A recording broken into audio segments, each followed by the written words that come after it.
It's time for Savage Storm football on the Southeastern Sports Network. The Savage Storm are brought to you by Choctaw Casinos and Resorts, First United Bank, the Chutta Foundation, and the Choctaw Nation of Oklahoma. Savage Storm Athletics are sponsored by U.S. Cellular, Shelburne Heating and Air, Cherokee Communications, and El Caporal. The Savage Storm are also brought to you by Burridge Law, Westside Family Dentistry, Stuteville Chevrolet, and Shamrock Bank. Also sponsoring the Savage Storm, Taco Casa, your local Texoma Chevy dealers, Excel Therapy, and The Wine Cellar. The Savage Storm are brought to you in part by Sparlin Realty, Applebee's, The Artisan at Brick Street Hotel, Buffalo Wild Wings, and Arnett Insurance. The Savage Storm are sponsored in part by Durant Lumber, your farmer's insurance agent, Al Olson, Discover Durant, Blue River Winery, and Green Spray Food Center. And now let's head to the field for Savage Storm football. Good evening, everyone, and welcome into Paul Aird Field at Spend Life Wisely Stadium, where tonight Southeastern Oklahoma State playing host to the undefeated number 2 team in the nation, the Harding Bisons, coming into town and coming in currently setting 5-0 on the season. Their last loss coming in the semifinals a year ago to the eventual champion Ferris State. For Southeastern Oklahoma State, they're coming off of a disheartening road loss, losing 14-10 in Russellville against Arkansas Tech. It was a game that the Storm were in control of. They were up 10-0. They were driving when an interception turned things around for the Wonder Boys. Southeastern had a shot late on the final drive of the game, but came away empty and find themselves currently sitting now 2-3 on the season. Coming up, we'll talk about that disappointing road loss as well as the challenge ahead with Coach Bo Adbury as Harding comes to town. Number 2 taking on Southeastern today. It is the First United Bank pregame show. We fire it up now on the Southeastern Sports Network. Life is yours to spend. Spend it quietly. Spend it as loud as you can. First United Bank. Spend life wisely. Visit Durant, Oklahoma, where the people are just as special as our town. From our bustling Main Street full of boutiques, stores, and recreational shops everyone can enjoy, to our wide variety of family-friendly and fine dining options. You can enjoy cultural experiences at the newly opened Choctaw Cultural Center, or tons of water recreation activities on Lake Texoma. Durant is a weekend of fun waiting to happen. Plan your next adventure at discoverdurant.com. The Choctaw Cultural Center is so much more than a museum. It's an adventure. Hear the living stories of our vibrant people and walk in the footsteps of our ancestors. Understand the ways of the warrior, then let your inner child play. Learn a delicious new skill or eat your fill at the cafe. We can't wait to welcome you into our dance circle. Explore and discover the past, present, and the future of the Choctaw people. Plan your visit today at ChoctawCulturalCenter.com. There's something about Texas and Chevy. The Colorado, the Silverado 1500, the Silverado HD, and the Silverado EV. A Chevy lineup designed to tackle what Texans take on every day. It's Chevy Truck Month, and now get $6,350 total value on this Silverado. Plus, Texas residents can get $3,000 bonus cash on Silverado LT models. Life is yours to spend. Spend it with small steps. Spend it with giant leaps. First United Bank. Spend life wisely.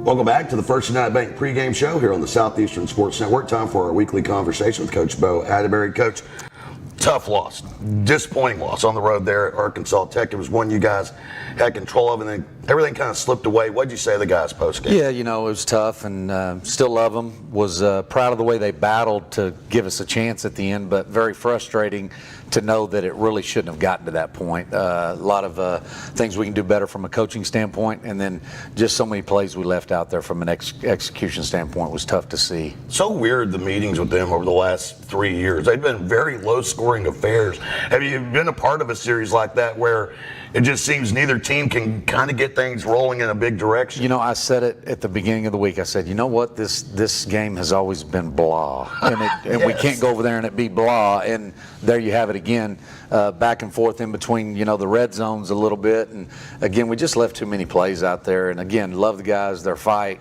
We just didn't execute. Of course, one of the bright spots offensively and really special teams, Cameron Lockhart, you had him do a lot of different things this last week.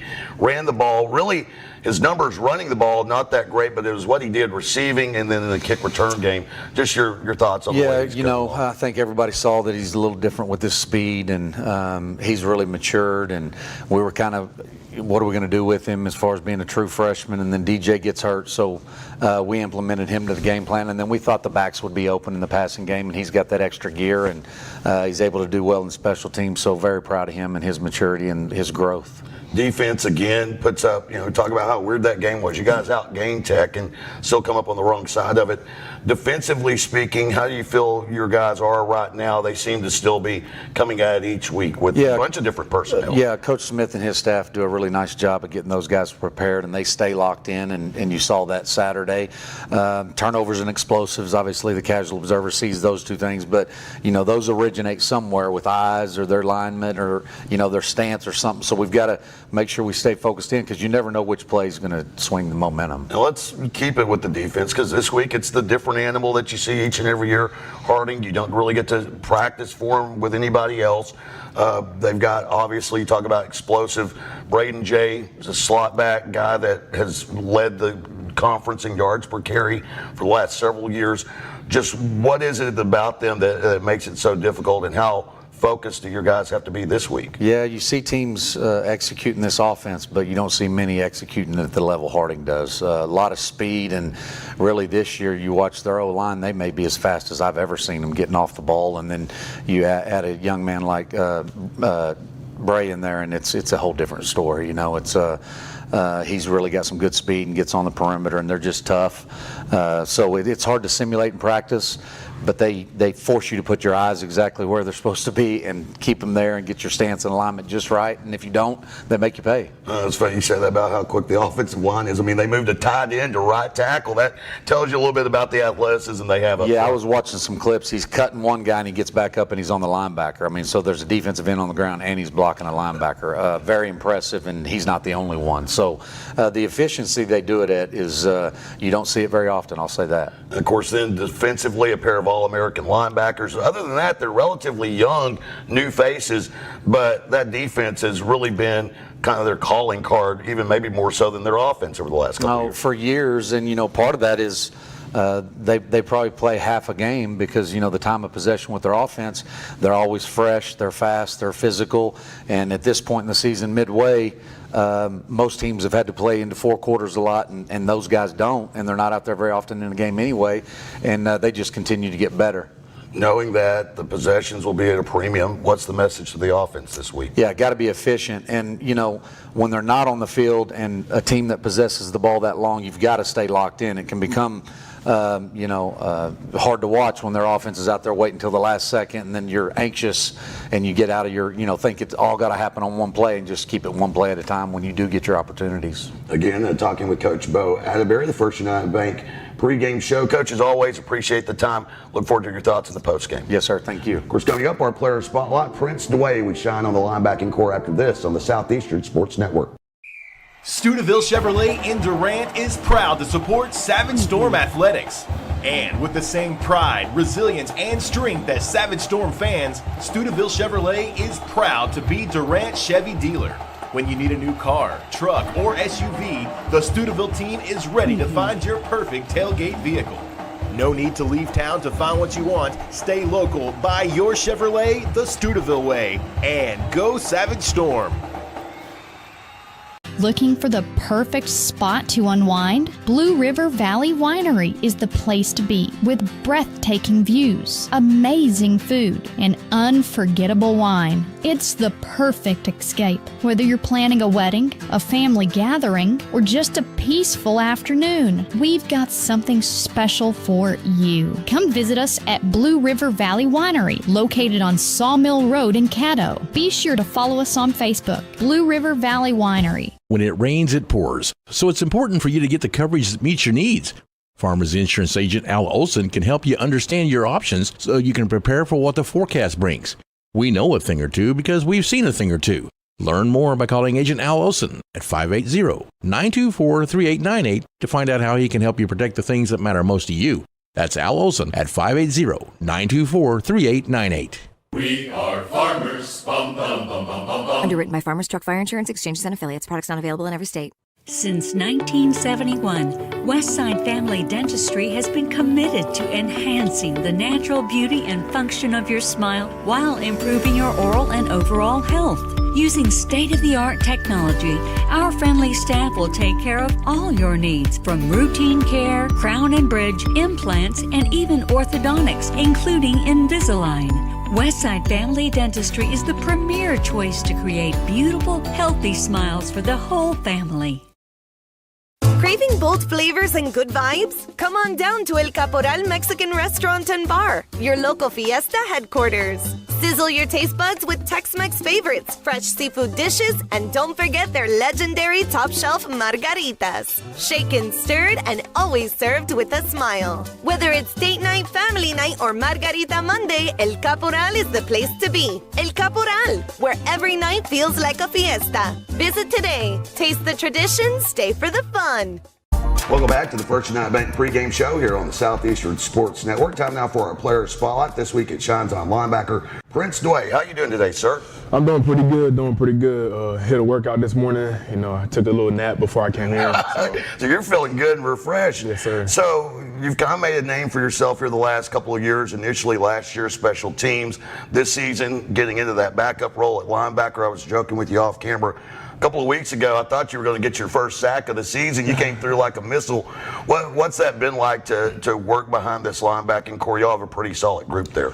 I think it's pretty good. You know, every time that number 4 Winters, Braden Winters, you know, I tell him every time, you know, I'm just behind him. I'm learning from him because he has it already. And, you know, I just pick up from him every time. And I think it's going pretty good. I like that linebacker spot. It's really it's a leadership spot, and I like that. Like to take on a leadership role. So let's talk a little bit about your upbringing, background, a little bit unique and opposed to some of the other people we've had on here in years past. You grew up in Tipton, Oklahoma, but not a traditional setting. Tell us a little bit about that. Well, so like the start of I think 7th grade, 8th grade, I moved up there to the children's home. You know, me and my siblings, and we was there for a little bit. It was supposed to better our how should I say it? It was supposed to better our, you know, education, school education and stuff like that, in a better home situation. And I thought it went well for me. My siblings left and I stayed, and I thought they led me on the right path, you know. That kept me out of trouble, a little small town. And the parents that raised me there, pretty nice. I still keep in contact with them. You know, I understand they've been to a couple of games. Oh, yeah, they came to the SNU game, and there was a bunch of them. You should have seen them after the game. There was a bunch. So who are they? I mean, Steve and Cindy Davis. I would assume, I mean, you mentioned your siblings, but I assume growing up in a situation like that, you probably claim a bunch of siblings. Yes, but my siblings left after like 6 months of being there. Yeah. But I made other siblings while being there because I was one of the oldest on campus, and you know, I was in a leadership role too, and so it was a good deal. You spoke about that Mike linebacker position, being a leader. Do you think being in that situation, that upbringing, has kind of contributed to that mindset of being a leader? Oh yes, I definitely think so. From there to here, you know, every time I look up, I be like, man, I'm in like a leadership spot. Like, you know, I feel like I could. How should I word this? I feel like I could I don't know how to word it, but you understand. You know what I mean. Well, just basically kind of take on anything from that standpoint. Yes, now, growing up in Tipton, Oklahoma, of course, Southwestern Oklahoma. First, what did you even know about Southeastern Oklahoma State when you got on their radar? You know what's crazy? I had no idea about Southeastern. I think I was living with a coach. His parents had bought us a house, and he was a senior in college, getting his degree. And we played together in high school, but I was a freshman in college. You know, we're just talking every day. And my first semester of college, I wasn't playing football at all. And so he was like, man, you should go play football. You should go try it again. And so we're just talking every day. And then 2 months before, like, Christmas even came, my friends was like, Prince, what are you, like, running and what are you working out for? I told him, man, I think I'm going to go play football after Christmas. And they was like, where? I was like, I don't know, but hopefully something comes. And then I get a call from one of the coaches out here, Coach White. He's not here no more, but he was a running back coach. And he was like, we don't have no money for you, but if you come out here and just, you know, play hard, work hard, we'll get you one. And so, you know, I come out here, and I already knew I wasn't going to have no scholarship. The next day I was packed and I was ready to go. And so I come out here, I stayed the night with him at his lake house. We just talked that night. And then the next day I was ready to roll, and then it just happened. Again, talking with Prince DeWay. And just real quick, how much do you feel football has impacted your life to this point? You know, it's crazy. I feel like everywhere I go, or just around Durant, I feel like it impacted me a lot just because the people I meet, you know, they tell me that, you know, football is making your way. And I tell them I was like, yep, that's true, because everywhere I go, you know, there's someone, you know, out there who wants to guide me or something like that, or give me tips in the future, and just, you know, and I really appreciate that, and I really love this town, Durant. It's my second home now. That's where I stay. Again, Prince DeWay. Time now for our hot seat segment. We give you 5 things you automatically, spontaneously react. Favorite post-game meal? Favorite post-game meal? Like favorite place to go eat? Yeah. Oh, I'd say probably Texas Roadhouse. Okay. Yes, sir. Favorite color? Favorite color, red, of course. Favorite school subject? Oh, I like it all, but I'll say math. Favorite female musician? Favorite female musician? Rihanna. Okay, that's a good one. Yes. And then what does it mean to be a member of this Southeastern football team? What's it mean? I really enjoy the brotherhood. You know, Savage is in there. That's the most important thing. Savage. Every time I see that word Savage, it makes me think of this team. Like every time we go against another team, you know, I wonder how they think of us. Are we real savages? And I feel like they think of us as real savages. Like we play hard, we work hard, we do everything hard. And so. Again, Prince DeWay, he is our player spotlight for this week. Sir, hey, appreciate you taking the time to join us. It's been a blast watching you so far. Yes, sir. Look forward to a lot more from you. Yes, sir. Of course, coming up, we got more of the First United Bank pregame show. We continue on after this, getting ready for Harding at Paul Laird Field on the Southeastern Sports Network. This August and September at Choctaw Casino and Resort Durant, we're giving away $1.4 million in cash and trucks during our Gas Monkey Garage giveaway. Play with your Choctaw Rewards Club card to earn entries into cash drawings every Saturday. And in our final drawing on September 27th, Richard Rawlings will announce the winner of a custom 2025 F-150 from Gas Monkey Garage. Only at Choctaw Casino and Resort Durant. If college is in your future, then scholarship applications should be too. Visit ChetaFoundation.com for dozens of scholarship opportunities. Whether you're a high school senior or pursuing a doctorate level degree, Choctaw Tribal members will find competitive scholarships for every level of education. Applications for the Cheta Foundation open on January 15th, but you can start planning now. For more information, visit the scholarship page at ChetaFoundation.com. That's CHAHTA Foundation.com. When you're dealing with an insurance company, you're already behind the 8 ball. And the only way to get a level playing field is to hire an attorney. We treat each and every case and each and every client as if they are a friend and neighbor, because that is how we view them. You'll get the best service. You're going to have the best people working on your case. That I can promise. Burridge Law Firm. Call 580-920-0700 or visit burridgelaw.com. Cherokee Communications believes good things come in threes, like 3-pointers, epic movie trilogies, and great home service. That's why Cherokee offers HD TV, high-speed internet, and home phone. And right now, you can get any service or all three for one low cost. Get HD TV, internet, and home phone from Cherokee Communications and score 3 for the home team. Visit CherokeeCom.com today. Welcome back, everyone. Paul Laird Field on a beautiful Thursday evening, as for the third straight week, Southeastern Oklahoma State in the GAC Spotlight, the only game going on at this time. And if this continues, I'm going to have to petition Commissioner Pruitt for Buck Aikman-like money for myself and Rob as we get set for this one tonight. Southeastern Oklahoma State playing host to number 2 Harding, as Harding, 2 seasons removed from a national championship run in which they went 15-0 a season ago, making it in to the semifinals before falling to who was at the time then number 2 Ferris State, 41-7. And we'll talk a little bit about this in a bit. That's the last game they lost. You and I were talking about this last night. Bottom line is, you want to beat Harding, there's a way to do it. The way to do it, score early, score often, put them behind the 8 ball, and as you said, out Harding. Exactly. Do what Harding does to other people, but do it to them. Get a lead, make them play uncomfortable. And of course, Ferris State did that very well last year. Matter of fact, we tallied up the plays. Ferris State, 61 offensive plays to Harding's 43. Wow. And that's just something that doesn't typically happen to this Harding team. As we go ahead and take a look at the starters, are brought to you by the Cheddar Foundation.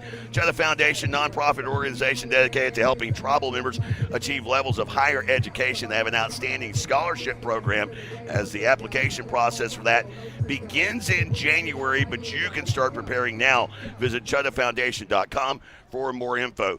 Injuries, they are everywhere. They're all over the board, so let's take a look at them. Up front, Wrigley Kennedy is officially out for this one. We've seen him already in the walking boot. In his place, the freshman from Needville, Texas, Jacob Munez. While at right tackle, Dorian Maple will be making his way back in. And then James Best will be starting at the left guard, along with Damian Smallwood at right guard. And at center, Reagan Wade. Again, only 2 returning starters, or projected starters at the beginning of the year, starting on tonight's offensive line. Taking a look at the receivers along the outside, Matt Nunez and Kobe Jennings. Jennings now has come along. He picked up a touchdown catch last week. That's back-to-back weeks with a touchdown grab. He's got 10 catches for 197 yards. And while the slot men, Gabe Corona and Victor Taylor. In the backfield, Donovan Shannon, who put up another outstanding week a week ago, 8 carries for 67 yards, including a new career long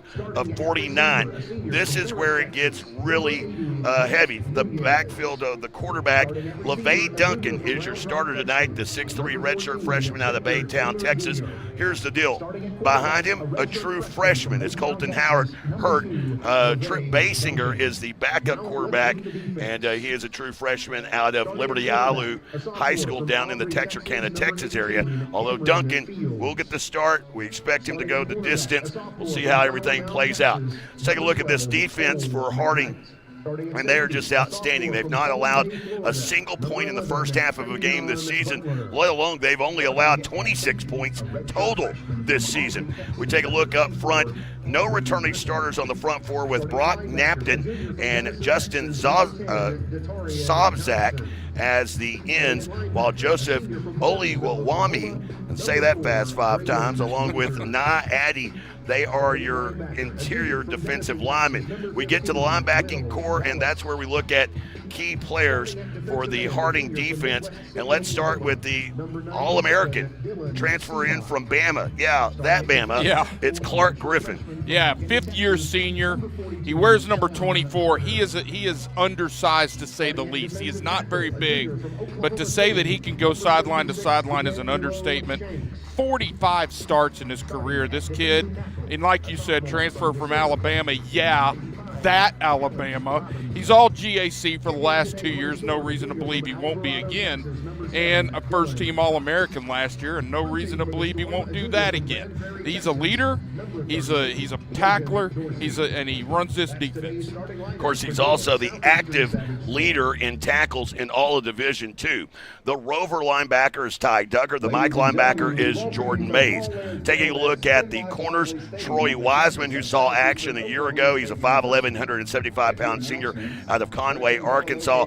Opposite he, the 5'9", 180-pound senior out of Colorado Springs, Colorado, Curtis, not 50, Jackson. As we take a look at the safeties, Grayson Lewis, the 5'9", 190-pounder out of Keller High School down in the Metroplex, and Luke Martin, a 6'1", 205-pound junior out of Dickinson, Texas.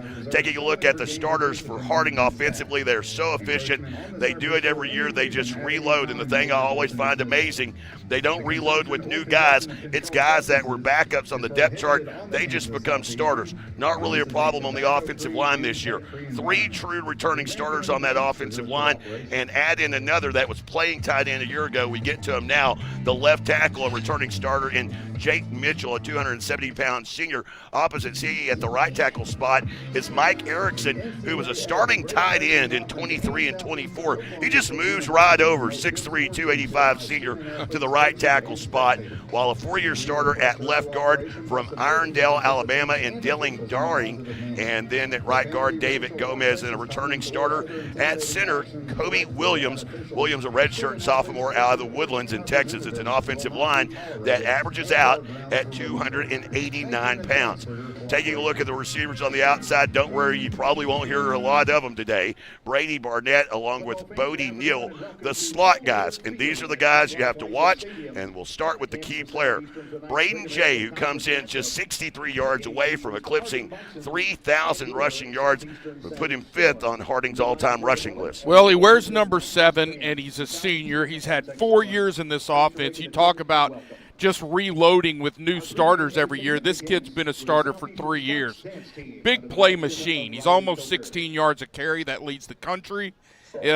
What can I say? When he gets it, he's a threat to take it the distance. Well, and for his career, he's averaging just over 12.5 yards a carry, which is also tops amongst active players in NCAA. Opposite he on the other slot back set is Christian Franklin, a 6', 225-pound senior out of Thomasville, North Carolina. The fullback is Andrew Miller, who is also climbing up the all-time rushing list, currently setting 12th in Harding's number. And then the trigger man, returning starter, and all he's been is the GAC's winningest quarterback ever. 41-4 as a starter, the 6', 200-pound senior from Harrison, Arkansas, in Cole Keelan. Taking a look at the defensive front for Southeastern Oklahoma State, they're banged up as well. Let's begin with who's there. Dylan Seabach, the 6'4", 265-pound junior from Midwest City at the right end position, with D'Angelo Shanks at the left end position. On the inside, this is where it gets a little fuzzy. The 6'3", 255-pounder from Mansville Summit in Will Billings. We saw a lot of Brandon Green last week. Keep in mind, no Jordan Hood, no Josh Johnson, no Jalen Adams again for another week. Linebacking core appears to be fairly healthy as we take a look at, you wanted to talk about those defensive ends. With that interior being so butchered, how key is it for the ends to get after it? Well, guys, I mean, obviously you got to stop the fullback first. So those 3 techniques are important, and they're going to have to play big. But the big plays come on the edge. When this Harding offense gets that pitch out there, see Braden Jay, he gets on the edge. If you're not holding that edge, you got a problem, and you can see him going for a bunch of yards. Of course, let's take a look at the starting linebackers, because if it gets to that second level, it's on these guys to come up with a stop. Returning starter at the weak side linebacker position in Will Wallace, the 6', 250-pound redshirt sophomore out of Denison, Texas, and a transfer back home from Idaho State. Alongside him at the strong linebacker position, D'Artagnan Johnson, his former teammate there in Denison, had 8 tackles a week ago. And at the Mike linebacker position from Bartlesville, Oklahoma, with 171 career tackles, Braden Winters. Taking a look at the corners on the outside, Cole McKnight, who had 6 tackles a week ago, and Cameron Fields, who was one of our Durant Lumber Hard Hat Award winners, the 6-foot, 182-pound redshirt sophomore out of Aubrey, Texas. He's got 3 interceptions on the season, but his tackling skills is what's going to really be tested today. The safeties, Andrew Grissom, along with Travion Butler. Butler, the 6'1", 185-pounder out of Palm Bay, Florida. I say that about the safeties. You look at what Harding has done this season, they only complete 33% of their pass attempts. The reason why? They've only attempted 21 of them. They are 7 of 21 this season through the air. It's just not something they do. They're extremely efficient, though, in what they do with this offense. But again, let's talk a little bit more about the defense and basically what has to happen here for Southeastern offensively. Whereas it was the ends on the defensive front, your focus is on the O-line today. Well, guys, you talked about it, Jay. There's a lot of mixing and matching going on up there, a lot of injuries. You know what? Nobody feels sorry for you. Next man up, some of the parts has got to be greater than the whole. You got to play mistake-free, and you got to control the line of scrimmage at some level in order to be able to stay with these guys and hopefully put them in a place they don't want to be. Of course, Harding, we mentioned how effective they have been. They've been really effective against Oklahoma schools. They have had 25 straight wins against Oklahoma schools. The last loss here in 2021. 32-31 was the final. Pablo Perini, I'll never forget that 2-point conversion, as Southeastern won that game. Since then, though, Southeastern is 0-9. They had another win over a top 25 team that year. They beat Ouachita Baptist, but in the year since then, 2021 to now, they have gone 0-9 against top 25 teams. 4 of those losses coming against Harding. And so, again, that just kind of tells you the mountain that is in front of Southeastern Oklahoma State today. As a Harding for the season, they average just under 8 yards a carry. They average 7.7 yards per play. Defensively, they are even better. They are the second-ranked defense in the nation, as they allow just 2.3 yards per carry. Their 3.4 yards per play is second in the nation. They have twice this season held opponents to below 100 yards. As we, of course, take a look at what they did last week to East Central. They held the Tigers to just 3 rushing yards the entire game. And I believe 69 total yards, or 68. Bottom line is complete domination in Searcy over ECU. And we've seen ECU beat a Ouachita team in week 1 of this season. So that's not an ECU team to be taken lightly. But this Harding team, bottom line, guys, they're just a machine.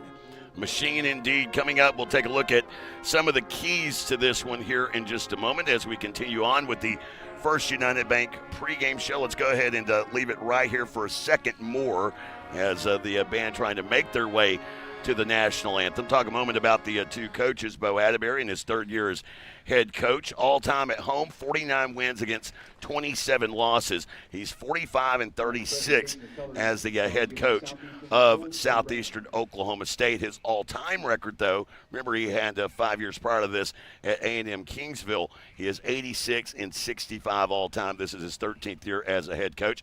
Of course, also a graduate of Southeastern Oklahoma State. Interestingly, across the way, Paul Simmons, now in his 9th year as the head coach of Harding, he too is a former Bison's player as he played linebacker at Harding. Step aside for the playing of the national anthem. Back after this on the Southeastern Sports Network.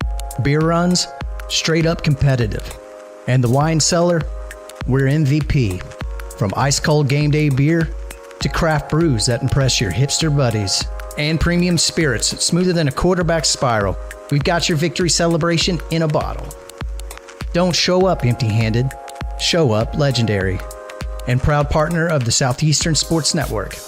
The Wine Cellar Liquor Store, Radio Road, Durant. Drink better. Celebrate more. We recently asked listeners to describe the super nachos off the Taco Casa's super menu. Here are their stories. I love that when you order the Super Nachos to go, they separate the chips from the toppings into different containers so that I get to have crispy chips. The Super Nachos, only on the super menu at Taco Casa, located on 1st Street in Durant and southbound 75 in Calera. Taco Casa, real fresh, real food, real good.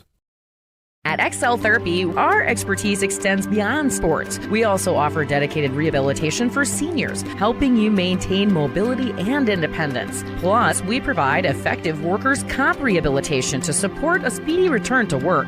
With clinics in Ardmore and Durant, Excel Therapy is the community's trusted choice for top-quality orthopedic and sports medicine care. Visit exceltherapyok.com to learn more. Excel Therapy, where we excel at helping you excel.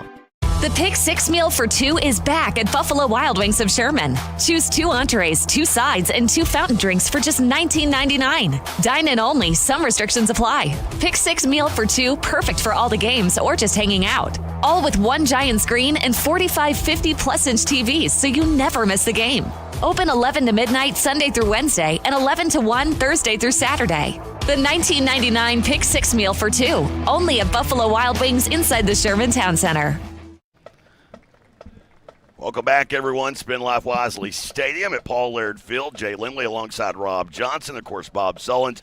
Leading a cast of camera members here today is this game being broadcasted across the Southeastern Sports Network and on the Go Southeastern YouTube page. Of course, the Southeastern Sports Network represented by KYHD Valiant, KZIG Colgate, KHKC Atoka, KICM 97.7, the big station Ardmore, and KZRC Bennington Durant, Mix 96.1. Jay Lindley alongside Rob Johnson. Let's get to our storm report here in the First United Bank pregame show as our storm forecast brought to you by the Wine Cellar. What is your first key offensively here for Southeastern today? Well, it seems pretty obvious, but you got to be efficient. We talked a minute ago about doing what Harding does. Bottom line, you're going to have limited possessions. You can't afford to waste any opportunities. You got to sustain drives and try to keep this Harding defense on the field and make them uncomfortable. Of course, and that's something that really the last couple of weeks has been kind of nip and tuck. I'll add one to that.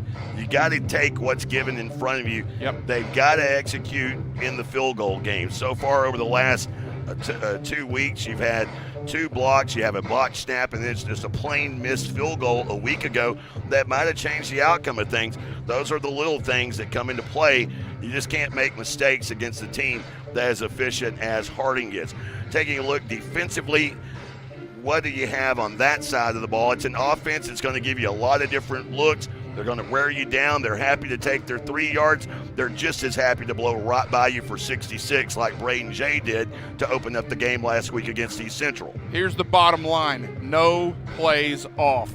Alignment, assignment, attack. Obviously, that's got to happen against this kind of a, I'm going to call it gimmicky offense. It's different than what you see all year.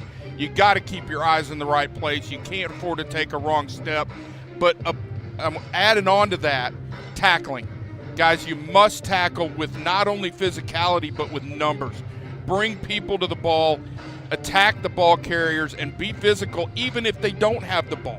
We saw that a lot last week in the game against East Central. There was a lot of arm tackling, and that's how they fell behind really fast, really early. You say gimmicky. I agree. It is an offense you don't see very often, certainly at the Division I level. But let's face it, they do it. They do it well. They work on it year-round. And because of that, they're able to do what they've done here the last couple of years. And that's right now looking at a record of 32-2 over the last 3 seasons. It's pretty impressive no matter what level you're at. Absolutely. I mean, bottom line, they walk into these games all year long expecting to win. We didn't talk about this in our keys, but mentality is a huge issue. You got to believe, and you got to believe in yourself, and you got to be yourself, not just try to counteract them. Of course, the last time these two teams met here at Knott was the night that Southeastern won, 32-31. Also should mention one of these games, while it has much gone in the way of the Bisons here, as Southeastern has a losing record against Harding here, going 7-12 against them. One of those games, longest game in GAC history, a 4 overtime matchup that occurred back in 2015. All right, so we got the coin toss. Let's go ahead and get those coin toss results as well as pregame field conditions brought to you by Shelburne Heating and Air. Well, Harding won the toss. They chose to defer their option to the second half. So Southeastern will get the football to start this one. They'll receive the kickoff and travel from north to south or right to left on your radio dial. As far as weather, it's absolutely beautiful. 82 degrees at kickoff. Going to go down in the low 70s by the end of the game tonight. An east wind at 4 miles an hour. There's very low humidity. I can't see a cloud in the sky. It's an absolutely beautiful day for football and a great night for an upset, Jay. Of course, the thermostat may be taking a little bit of a break as things begin to cool down here across southern Oklahoma. That means it's a great time to get ahead of the curve. Contact Shelburne Heating and Air, your choice for all your residential service and installation needs, as they are your heating and air experts here to help you improve your indoor comfort at Shelburne Heating and Air. Visit ShelburneHeatAir.com. Also, we had the storm forecast that brought to you each and every game by the Wine Cellar. Beer runs, they are a sport. And the Wine Cellar, well, they are MVP. Proud partner of the Southeastern Sports Network, located on Radio Road in Durant. It is the Wine Cellar Liquor Store. Drink better, celebrate more, celebrate responsibly. Southeastern donning the home royal blue tops tonight with the white numerals and lettering trimmed in yellow gold with Savage Storm across the chest. The straight white pants with the Under Armour U on the hip. For Harding, it is the Nike jerseys, the white tops with the black numerals and lettering trimmed in true gold, and the black Nike pants, the only real gold there, the Nike swoosh in gold, and then a hair of gold at the knee. They have the black helmets on with the Bison's logo with HU stamped to the hip of that Bison.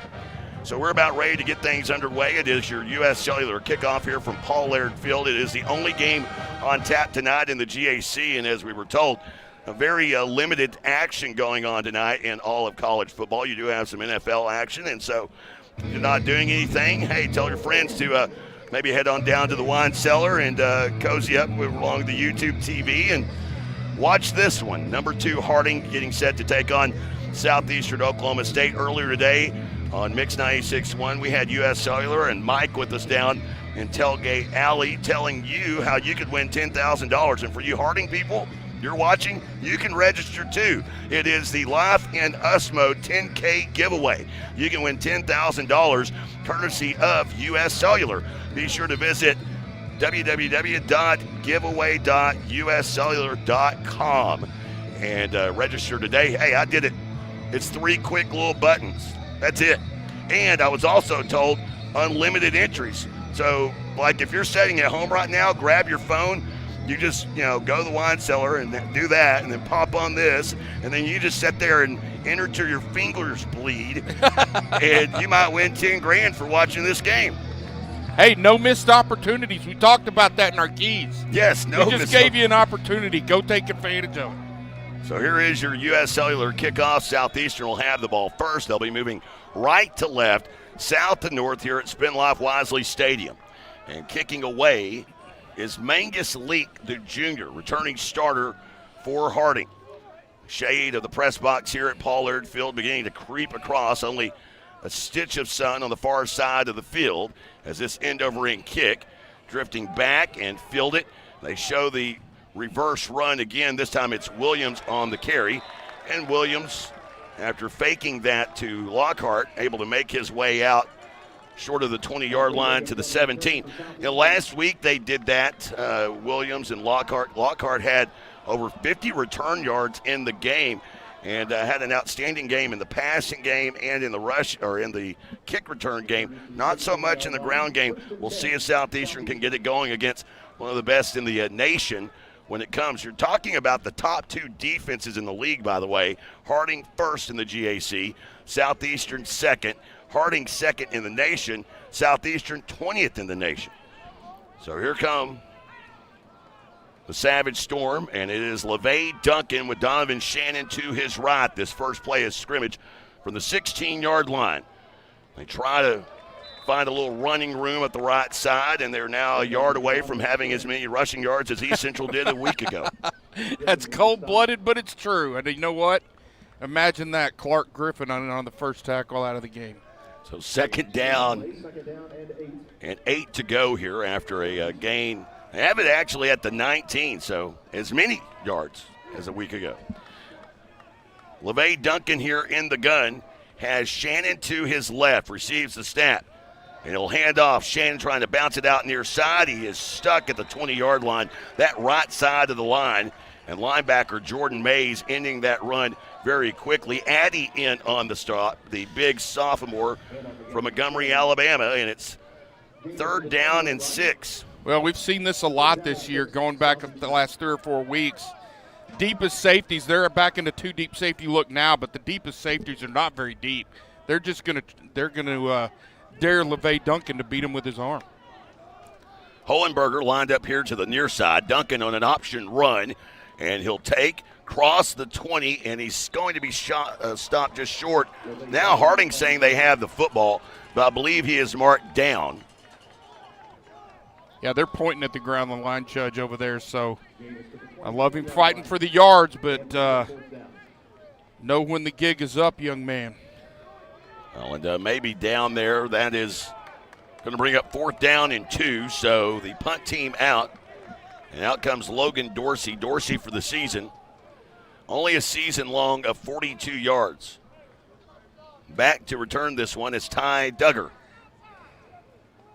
Duggar so far this season has had 1 punt return. They get this punt away, a nice end-over-end kick. Duggar calls for a fair catch, and it's fair caught at the 38-yard line, and that's where Harding will begin. So Southeastern held to a 3-and-out on their first possession of the game. And Harding will have solid starting field position with 12:53 to go here in the first quarter. No score. The drive will begin at the 39-yard line. They move it up from the 38 to the 39. As your officials tonight, the referee, Michael Gervais, with Mason Hussman, the headline judge, the side judge, Alexander DeCherry, the back judge is Scott Johnson, while the umpire, Peter Kirsch, Jordan Holderby, the line judge, and the field judge, Jason Pugh. Get to see the offense for Harding that's averaging 430.8 yards rushing per game. As they will hand off to the fullback, and right up the middle goes Andrew Miller. Rips off a gain of 7 to the 46-yard line. And this is the ground and pound that is Harding's offense. Well, that's exactly what they want to do. And, bottom line, it starts with stopping the fullback. If you don't stop option number 1, option 2 and 3 just become that much more effective as the game wears on. Of course, a little bit of an update on this line. We told you a lot of banged-up people there.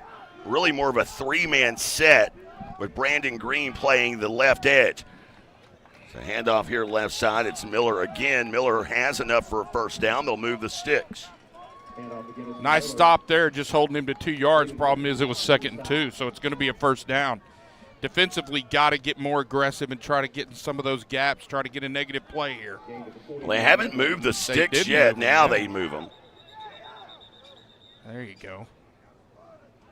What was going on over there? Everybody got the message except the guys working the sticks, but they have it now. So yards short of midfield. Harding on their first possession. They have ran the ball twice, and they've already picked up 10 yards. Long look to the far sideline, trying to get the play in. Harding, see some of the Harding players using the hand as a shield as the sun blinding over the top of the press box here at Paul Aird Field. Keelan under center. Now sends Braden Jay in motion. Keeps, toss to Jay out left edge. Has the edge to the 40, to the 30, 20, 15, and will tightrope his way inside the 5. Braden Jay gets loose on his first carry of the game all the way down to the 4-yard line. It is a pickup of 45 yards. Well, just exactly the start that you didn't want to have. Offense comes out, gives you a 3-and-out, punt, decent field position for Harding, couple of short runs, and then Braden Jay does what Braden Jay does with that big explosive play there.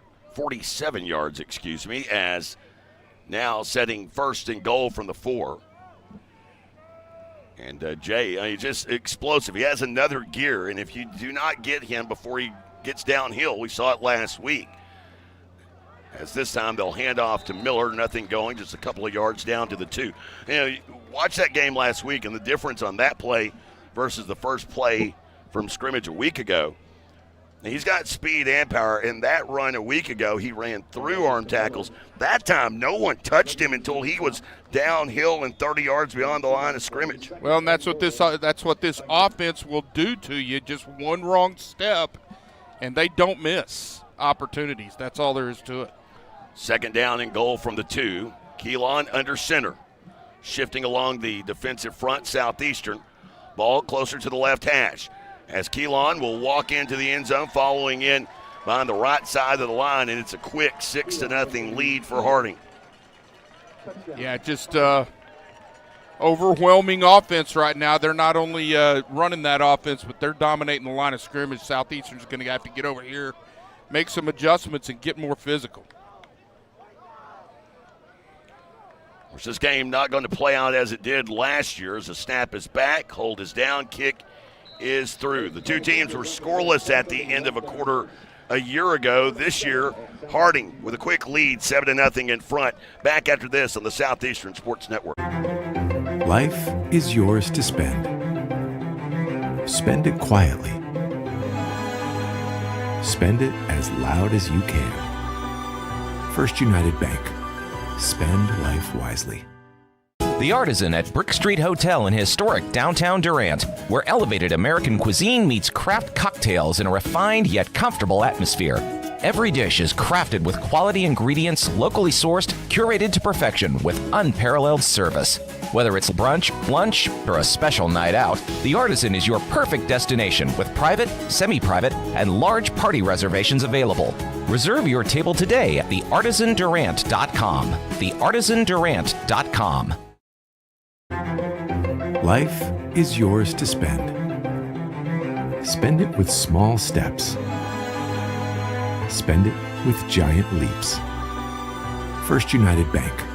Spend life wisely. Welcome back, everyone. Spend Life Wisely Stadium at Paul Laird Field. Jay Lindley alongside Rob Johnson. Our first Texoma Chevy dealer scoring drive recap. It goes for Harding.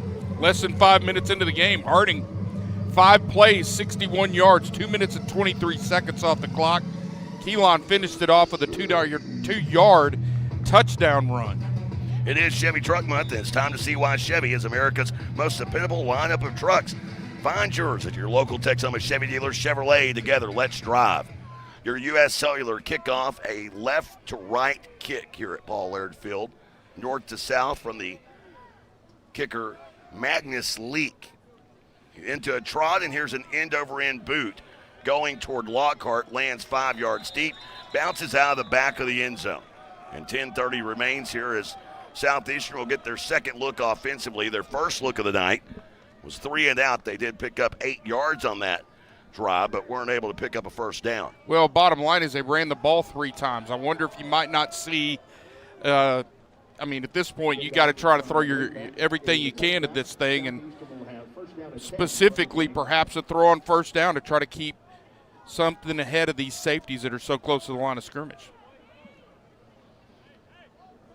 So with the touchback back to the 25-yard line, or out to the 25, I should say, LeVay Duncan in the gun, and the new tailback to his backside is Jonathan Cobb.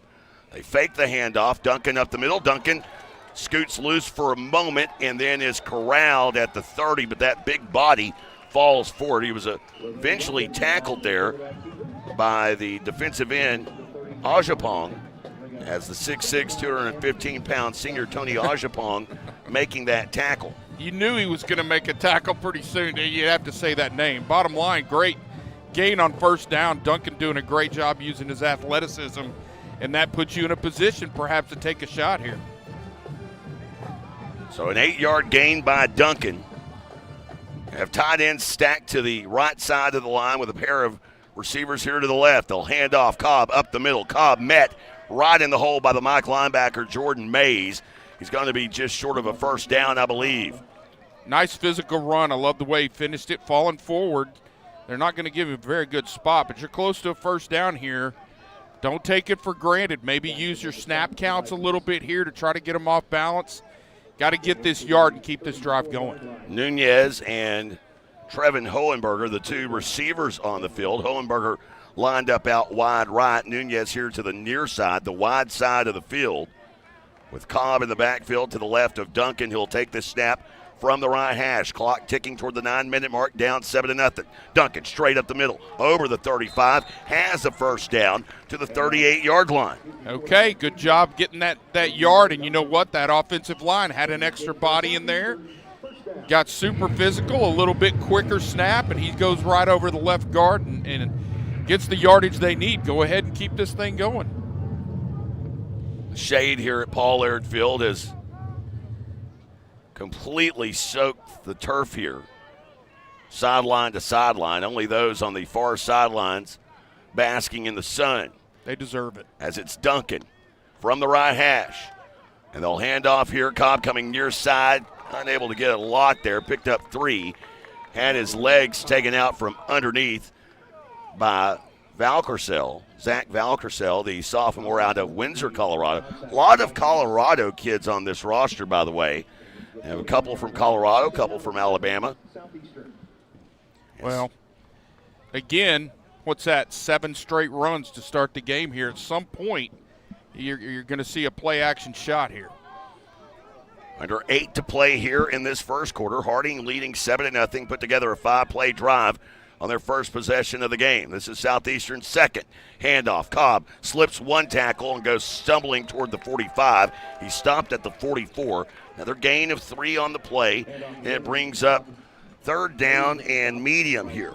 A little bit different look from Southeastern. I talked about the extra offensive lineman in there on 3rd down. Still the case now, even though they've got some injuries up there, using an extra big body to get this running game going early. 3rd and 4. Need to make their own 49 for a first down. Duncan in the gun with Cobb to his backside in the pistol. Takes the snap, option look, sprints right, now cuts up over the midfield stripe, has a first down into Bison's territory to the 44-yard line with a nice gain there. He's able to pick up the first down with a gain of 12. Well, we've talked about Duncan's athleticism, but you said it earlier. He's a big body now, guys. He's going to be able to finish runs. That said, you want to be careful with a true freshman backup. The last thing you need is to see Duncan get dinged up here. Gain of 10. His long body landed at the 44, but they spot his knee down at the 46. So first down and 10 here. Hohenberger to the right. Snap continues to come from the right hash. Duncan receives it. Handoff Cobb right up the middle over the 40 and had one guy to beat. Hohenberger was blocking up the field. That's the longest run of the game thus far, as it's a pickup of 10 and another Southeastern first down to the Harding 36. Boy, and first time there that you've seen a little bit of a trap look, trying to get some leverage on those penetrating linemen from Harding, and it did just that. That leverage creates natural creases, and Cobb was able to take advantage and get a big gain there. First down and 10. Moving toward 5:30 to play. This first quarter moving right along. As Duncan in the gun now with Cobb to his right. Handoff. Cobb trying to find some running room. Needles along and picks up a yard over the 35, call it a gain of 2 to the 34-yard line. 9th play of the drive coming up here. And again, it's been a steady dose of the ground game. Absolutely. We haven't seen the ball in the air for either team. Clearly, we didn't expect to see it in the air for Harding, but Southeastern content to use this running game and try to punish Harding a little bit. And Harding subbing in some guys right now to try to get some fresh defensive linemen in there. So 2nd down and 8. Nunez remains the receiver out wide left with a pair of tight ends in the formation, as Duncan will fake the toss, lower his shoulder, pick up maybe 2 down to the 32-yard line. It is a gain of 2. And here comes 3rd down and 6 on the 10th play of the drive. I would think that you're in plus territory, although we did see Dylan Cox knocking down 50-yarders in pregame. That's a good sign. Absolutely, absolutely. They were going the other direction, but he was hitting those things easily. And right there, Duncan, it's easy to say from up here, way above the field, but it looked like if he hadn't faked that pitch and actually pitched it out to Donovan Shannon, might have had a bigger gain there. May have been that pregame kicking advice from Sports Information Director Matt Thomas. Clearly. Duncan in the gun on 3rd and 6 with Shannon to his left. Hand to Shannon up the middle, and not a lot of room there. He is corralled and stopped short of the 30. Shannon tried to get out with a head of steam there. He was eventually finished off by Brock Napton, the 6'3", 250-pound sophomore out of Cypress, Texas. Storm appears though they're going to go for it here. Why not? 11th play of the drive. It's 4th down and 4. Can you bark them off? And Duncan appearing to try and do that. Clapped a couple of times, and then nothing happened. Now a long look to the near sideline, where Southeastern has yet to burn a timeout. They likely will here. See Coach Adbury talking to some of his assistants. He'll now go over to the headline judge, and he will burn this timeout with 3:33 to go here in the first. Decision time for the Storm. They're down 7-0, 3:32 to go in the quarter. Back after this on the Southeastern Sports Network. Arnett Insurance is proudly celebrating 60 years of serving Durant and the Texoma area. That's 3 generations of family ownership looking out for your insurance needs. Rates for home, life, auto, and commercial that fit your lifestyle and budget. At Arnett Insurance, you'll find 10 licensed agents with over 270 years of experience. Locally based agents that work with a variety of insurance companies give you the best options available. Located at 1116 West Main in Durant, it's Arnett Insurance and ArnettInsurance.com. Craving bold flavors and good vibes? Come on down to El Caporal Mexican Restaurant and Bar, your local fiesta headquarters. Sizzle your taste buds with Tex-Mex favorites, fresh seafood dishes, and don't forget their legendary top-shelf margaritas. Shaken, stirred, and always served with a smile. Whether it's date night, family night, or Margarita Monday, El Caporal is the place to be. El Caporal, where every night feels like a fiesta. Visit today. Taste the tradition, stay for the fun.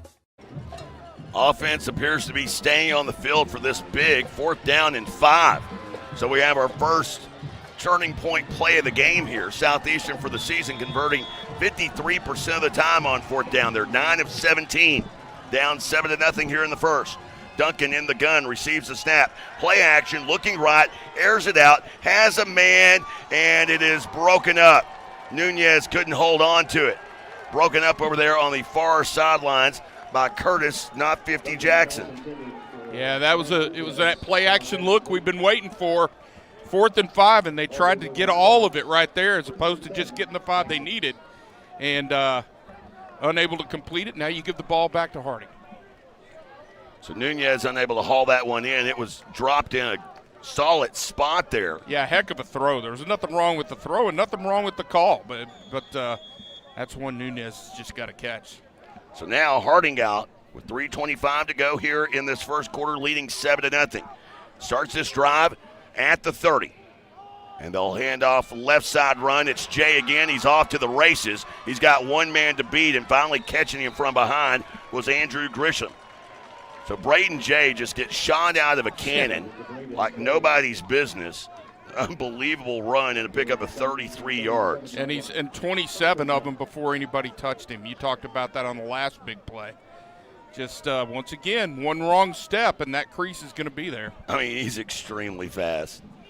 Watching him on film, he's fast, and watching him in person, he's really fast. Yeah.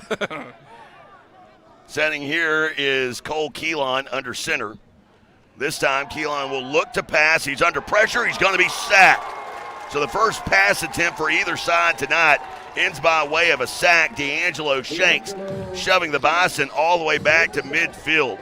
Although they marked him down at the 47-yard line, it's a loss of 10. Credit Cameron Fields. He wanted to get Braden Jay on a little route, a wheel route down the sideline. Cameron Fields was not moved, kept his discipline, ran with Jay, and shut that thing down, allowing the pass rusher to get there. So 2nd down and 10 here. Chance for Southeastern to rear its head here and get a stop on 2nd and 20. Keelan under center.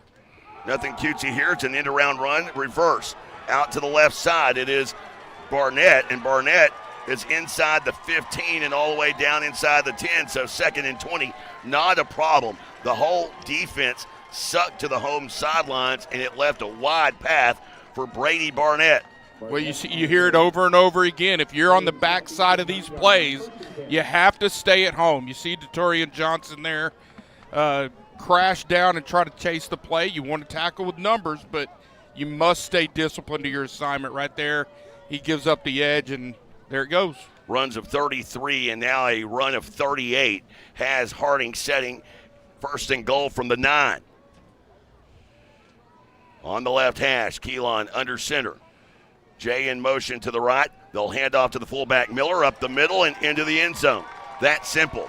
Andrew Miller with his 6th rushing touchdown of the season, 28th of his career, and it's 13-0 with 1:05 to go here in this first quarter. After the defense got a sack, just couldn't build off of that.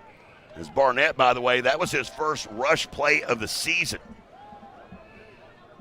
And on for the extra point is Magnus Leak.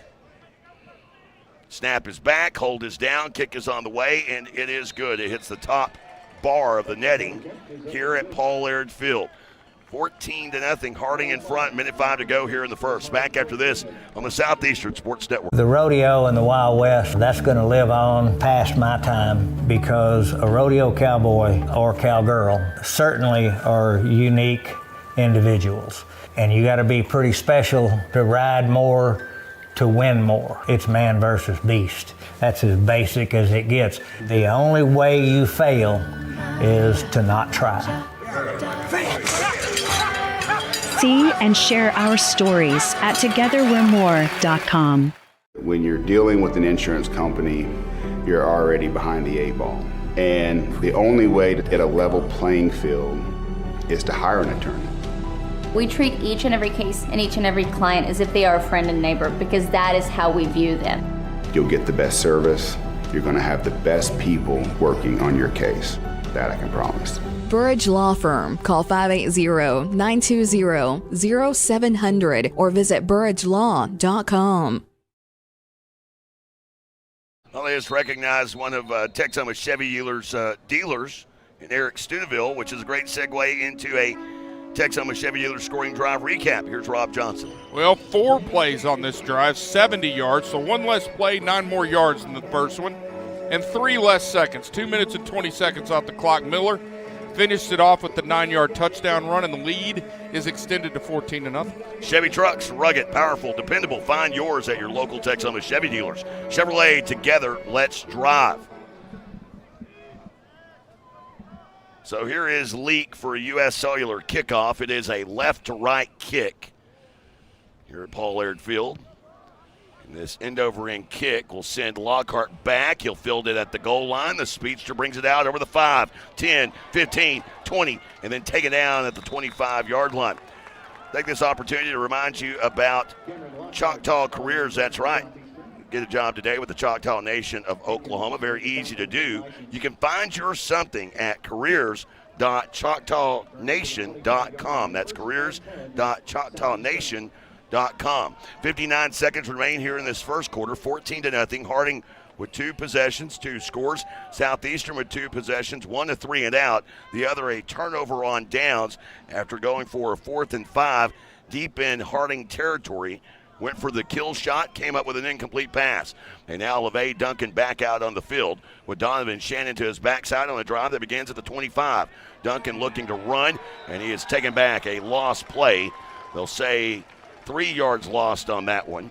Back to the 22-yard line, and nothing really going there. Looked a little bit confused with the look he was getting. Yeah, again, easy to say from up here, but if that was truly a zone read, he probably should have given that one. Pulled it out, had 2 guys in his face. They did a good job not giving ground and took him down for a loss. So 2nd down now and 13. Southeastern has to take a snap here. 10 on the play clock. Duncan in the gun. Receives the snap. Option look out to the right and just didn't get out to the edge. As there on the tackle on the far side was Justin Sobzak. Sobzak, the 6'6", 260-pounder out of Cabot, Arkansas, only a junior, and that'll end the quarter. So the first comes to a close with Harding leading 14-0. Second quarter after this on the Southeastern Sports Network. Shamrock Bank is an employee-owned company based in southeastern Oklahoma. We are a proud sponsor of Savage Storm Athletics. Many of our employee owners are alumni of Southeastern and know firsthand the opportunities higher education can bring. Our success is tied to the success of the communities we serve. Come see the difference employee ownership makes. At Shamrock Bank, you are more than a customer, we are more than a bank. Shamrock Bank, member FDIC. Steubenville Chevrolet in Durant is proud to support Savage Storm Athletics. And with the same pride, resilience, and strength as Savage Storm fans, Steubenville Chevrolet is proud to be Durant Chevy dealer. When you need a new car, truck, or SUV, the Steubenville team is ready to find your perfect tailgate vehicle. No need to leave town to find what you want. Stay local, buy your Chevrolet the Steubenville way, and go Savage Storm. Welcome back. Spin Life Wisely Stadium at Pollard Field. The visiting stands now enjoying the shade of the press box here at Pollard Field, and of course announced earlier this year. Spin Life Wisely Stadium. Nice contribution from First United Bank. Of course, our pregame show sponsor. New home side will be built and erected. Should be ready for the 2027 season. And I'm curious if that shade gets over there a little quicker once that bad boy's built. You know what? I can't wait I just want the elevator. So the ball at the 22-yard line, 3rd down and 12. Duncan to pass, airs it deep toward Jennings. First play Jennings has had in this game. Makes a heck of a catch inside Boston territory all the way down to the 30-yard line. Holy cow, what a catch from Jennings and a pickup of 48 yards. Huge, huge play. And what a pass from LeVay Duncan. Dropped it right in the bucket, and Jennings, helping out his quarterback, went and got it into double coverage. But we talked about it. He's a walking matchup problem at 6'7". He used every inch of it right there. Went up and got this ball and brought it down. A huge play for this offense. That was the first play Jennings had been on the field in this game. Did not play in an offensive possession in that first 2 series. He's out here now. Duncan takes the snap, kind of slipped in the turf.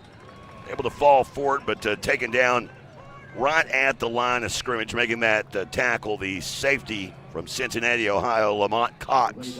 Yeah, he's trying to get out to the edge and wants to get an option look, but there was penetration to the point that he couldn't get around it, so he really had no choice but to try to cut it up and take what he could get there. So 2nd down and 10 here. Harding with that depth, they move out all 4 defensive linemen, bring in 4 new ones. Jennings lined up one-on-one to the right. They'll hand off. Lockhart trying to make it to the edge. The freshman bouncing it out, 25, and still on his feet. Tackled out of bounds, no flag, as he is able to pick up yardage down close to a first down. They have him out at the 21, so it's going to be 3rd and 1 on this 6th play of the drive. Great job from Lockhart bouncing that, setting up his blocks well. This kid has got, we've talked about, he's got some juice, but he's also got some vision.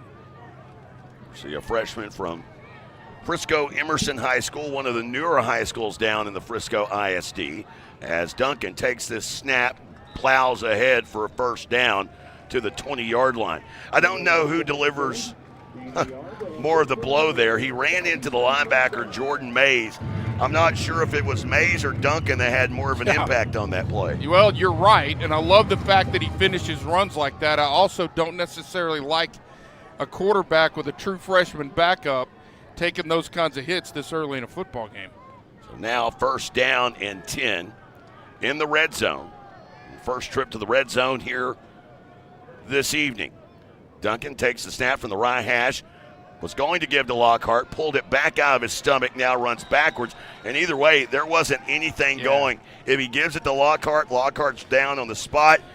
He takes it and loses yardage back to the 23-yard line. And Duncan's talking to Lockhart right now because he's trying to tell him, look, man, I saved you from a little bit there. That said, take what you can get and live to play another down. So Gabe Corona on this offensive set. He lines up here on the right side of the field. Some movement in the offensive line as well. We'll touch on that here in a moment. One-on-one with Jennings out there. Snap back. They'll hand off. Lockhart bounces it out right side, 20, 15, 10, 5, and down and into the end zone. Touchdown, Southeastern. Lockhart takes it the distance, 23 yards. And for the first time this season, someone has scored on Harding. And it's Southeastern, kids. How about that? So a 23-yard rushing score for Lockhart. That is his 2nd rushing score of the season. And with 11:35 to go here in this first half, Southeastern with a chance to make it a one-possession game. Cox for this all-important extra point. Snap is back, hold is down, kick is on the way, and it is good. 14-7, Harding in front. Savage Storm football continues in a moment on the Southeastern Sports Network. There's something about Texas and Chevy. The Colorado, the Silverado 1500, the Silverado HD, and the Silverado EV. A Chevy lineup designed to tackle what Texans take on every day. It's Chevy Truck Month, and now get $6,350 total value on this Silverado. Plus, Texas residents can get $3,000 bonus cash on Silverado LT models. Global superstar, Kygo. Live in Durant.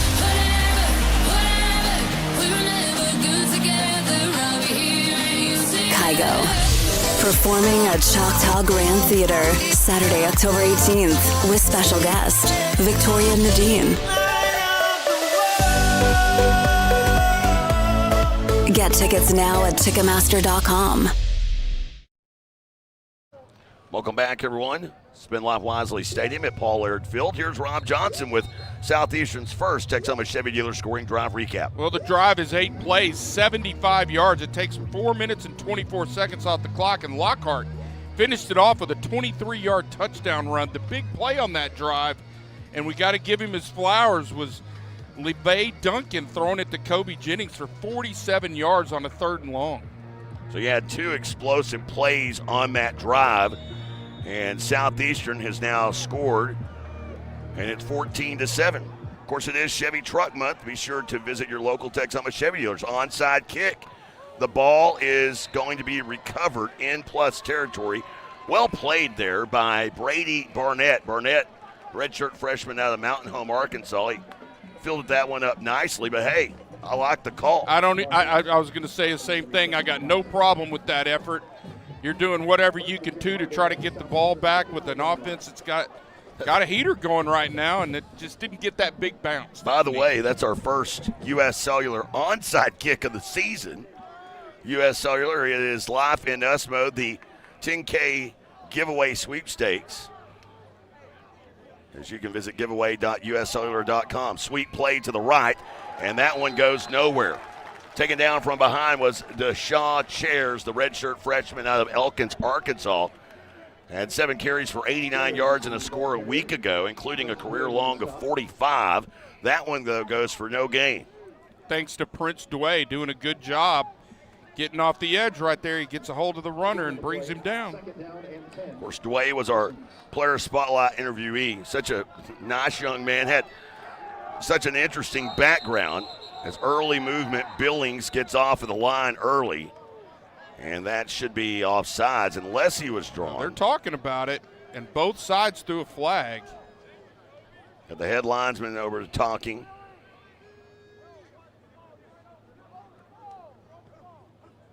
And offsides is the call, so Billings came across. And instead of 2nd and 10, it's now 2nd and 5 with that walk-off to the 39-yard line. Going back to Dway, I mean, interesting how he grew up, and now, as he said, he has a family full of siblings. The coach was telling me he had 10, 11 people over here at his last game. They were at the game up at Southern Nazarene. So all the way out in southwestern Oklahoma, Tipton, Oklahoma, where he hails from. Spent a year away from the game and is now back in it. 2 years here at Southeastern. 2nd down and 5. Toss sweep near side. Braden Jay makes a cut. 30, 20, and he's gone. 15, 10, 5, walk the dog. He's in. And just like that, it is 20-7 after a 39-yard Braden Jay run. So Braden Jay has now gone over 3,000 career yards rushing, 5th in Harding history. And he continues to keep that average up there in yards per carry, as he has had rushes here today, 2 of them over 30 yards, that one from 39. Whistles blow this play dead as flags come in from the sidelines. Well, he's done nothing to hurt that per carry average today. I think that's his 3rd carry. And So this penalty is against Harding. Yeah, third carry. He's gained 119 yards on those 3 carries. He's averaging 39.7 yards per carry. Not bad. And I only needed 63 coming into today to eclipse that 3,000-yard rushing mark. Snap is back, leaks extra point. While it was leaking right, it still stays within the uprights, and it's 21-7.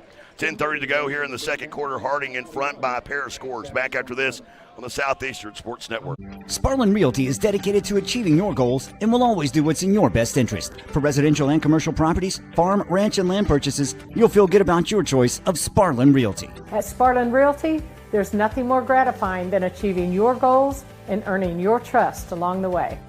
Whether you're selling your property or buying your dream home, it would be our privilege to assist you. Please call us today at 580-745-1055 or SparlinRealty.com. Touchdown flavors begin at Green Spray Food Center. Whether you're grilling ribs, saucing up wings, or flipping the juiciest burgers, we've got your game day covered. Stock up on fresh meats, bold seasonings, and all your tailgate favorites. So before the big game, swing by Green Spray Food Center, North 1st Street in Durant. And always be ready for game day by checking out this week's deals at greensprayfoods.com. Durant's only locally owned grocer, Green Spray Food Center, fueling Southeastern fans for over 70 years. Welcome back, everyone. Paul Laird Field back in time for a U.S. Cellular kickoff. It is a right to left kick, south to north. It'll come from the leg of Magnus Leak. Into a trot now, a sprint, and he boots this one away toward Lockhart. It will land about 2 yards in and then bounce out of the back of the end zone. Are you scrolling through life instead of living it? With U.S. Cellular's US Mode, you can scroll less and live more. Enter the 10K Life in US Mode sweepstakes. Visit giveaway.uscellular.com. Switch to US Mode and reconnect today. Here's Rob Johnson with a Texoma Chevy Dealer scoring drive recap. Well, 2 plays, 44 yards, 5 of them on a penalty and 39 of them from Braden Jay. All the way to the end zone on a touchdown run. It took 1 minute and 3 seconds on the drive. Short field because of the onside kick, but still don't have a problem with that call. Not at all, but it does result in a short field and a quick score. That is your Texoma Chevy Dealer scoring drive recap. It is Chevy Truck Month. Find the perfect Chevy for you at your local Texoma Chevy dealers. Chevrolet, together, let's drive. Quick out to the left flat, caught by Gabe Corona. And a nice tackle coming down from the safety spot to make that stop was Valcarcel. Also over there was Troy Wiseman, the senior from Conway, Arkansas, came in with 9 tackles on the season. Jennings had a great block out there. If that one tackle is missed, Corona's going to go a long way. I love the quick look out there on the passing game. So Duncan in the gun has Cobb, and now an option pitch to the near side. Cobb trying to make the edge, lowers his shoulder, has enough for a first down as he crosses the 35 to the 36. They'll move the sticks. And Southeastern picking up another first down. Southeastern here, they've shown the ability to move the ball. Keep in mind, they had the turnover on downs. That occurred deep inside Harding territory at the 30-yard line. Their last drive, they had a couple of big explosive plays, got into the end zone off of that. So, again, well, the turnover on downs, they kept the ball for 7 minutes. So they've shown the ability to sustain drives. You just got to finish them. That's kind of the deal last week, if you recall, there at Arkansas Tech. Same thing if you go back to the road game in Washita in week 2. Snap back to Duncan. Duncan tried to hand off, and now he is corralled and sacked. Holding on for dear life there was Brock Napton. Napton beat his man. He blew through the tailback Cobb because Cobb was going to take the handoff. He then one-hand grabbed the back of LeVay Duncan. That's awfully close to a horse collar, but you're not going to get that call, as then a host of other Bisons came in and leveled out Duncan. Not in there like that, but basically he tackled both ball carriers, and we'll let y'all sort out who's got the ball later. So here is Duncan after that lost play, 2nd down and 15. Play action, Duncan steps back, airs it out deep toward Jennings. Jennings with another great catch in plus territory, all the way ahead to the Harding 40-yard line with that one. So again, Jennings, the toughest matchup in the league, a 24-yard pickup there. Big props to Duncan there. He read the fact that the corner was on top of the receiver and was in a lead position, so he put that ball on a line, back shoulder. Jennings able to turn around and catch the football in front of the corner instead of trying to get behind it. So the first down will move it into plus territory. Here's the fourth play of the drive, and it's first down and 10 from the Harding 40-yard line. Duncan in the gun, Cobb to his right, snap from the right hash, looking to pass again, goes back Jennings' way, airs it out, has him, caught, dropped. Had it and he dropped it, could not hold on to it, went right off his fingertips, the ball was there, incomplete pass, and it's second down and 10. Well, that one stinks. You had him right there, and he was going to catch that football and probably fall into the end zone. If not, we were going to be right down there inside the 5. Unfortunately, just unable to bring that one in, and it was good coverage from Harding. So credit the corner, but that's one Jennings got to catch. Curtis Jackson, that would be the second pass breakup he's had today. Remember the third down or the turnover on downs we were talking about, it was Jackson who had the breakup on Nunez. So now second down and 10. Here's Duncan, receives the snap, running right side, lowers his head, tries to plow ahead to the 35. He's just short. They'll have him at the 37-yard line. So only a gain of 3 on the play. Well, you got one that has him at the 36, so that's where they'll have him instead. I vote that guy. Yeah. The far side judge had him at the 36. The near side judge, closer to this hash, had him at the 37 and put it at the 36. So it's third down and 6. Big third down here. Probably in no man's land. Might be 4-down territory, but need to get at least some of it right here. 2 receivers to the left. That's Corona in the slot. Nunez to that side. Heavy to the right with the tight end Simpson. They'll hand off up the middle. Nobody fooled there. Donovan Shannon taking the brunt of a hit from Addy there. The big 300-pound sophomore. Second time we've called his name today. And with that, no gain. Fourth down and 6 as the clock sliding toward the 6-minute mark here. In this second quarter, it's 21-7. Take this opportunity. We'll just wait here because looking as though they're going for it. Speeding up here a little bit. As here is Duncan. Of course, drawing them off wouldn't do anything because it is fourth down and 6. Certainly would make it shorter, though. I don't know what Coach Simmons is complaining about over there on the far side.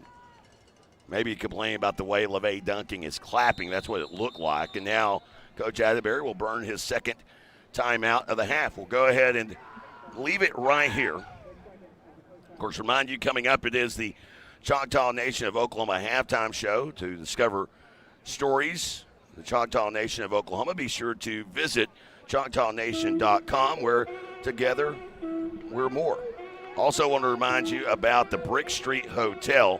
We've got it set up for a giveaway coming up, and that giveaway will include a night stay at the Brick Street Hotel.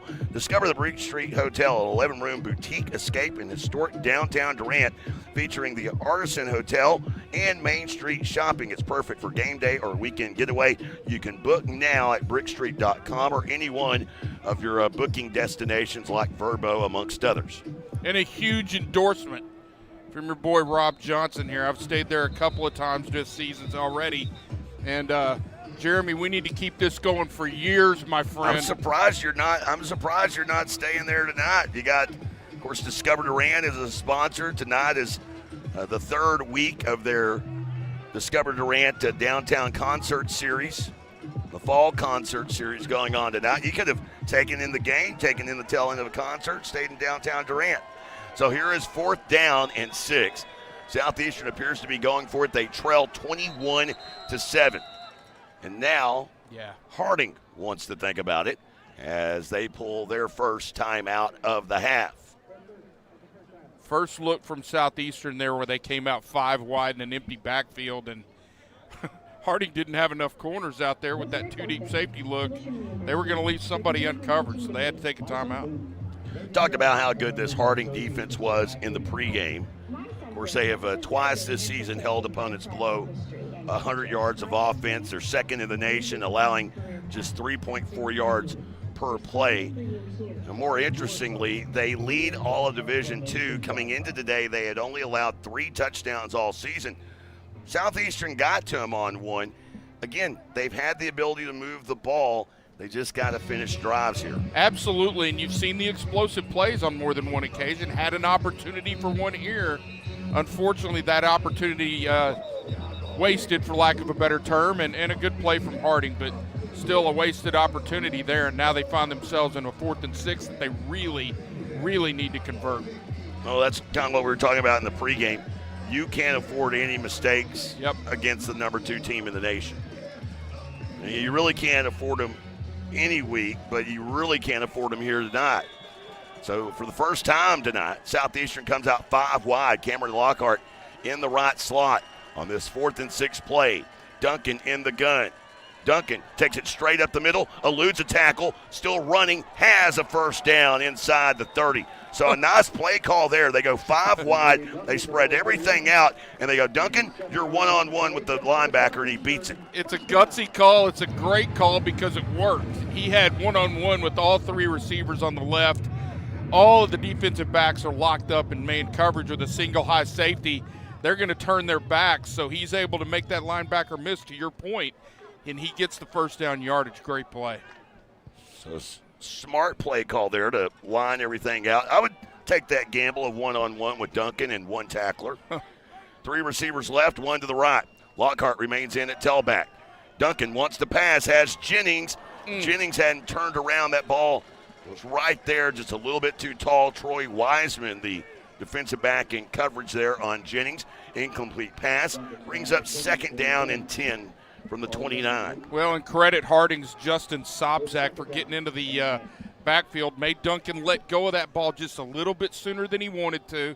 Ball's a little high, but still he's giving his big receiver a chance right there. That one he just couldn't quite get to.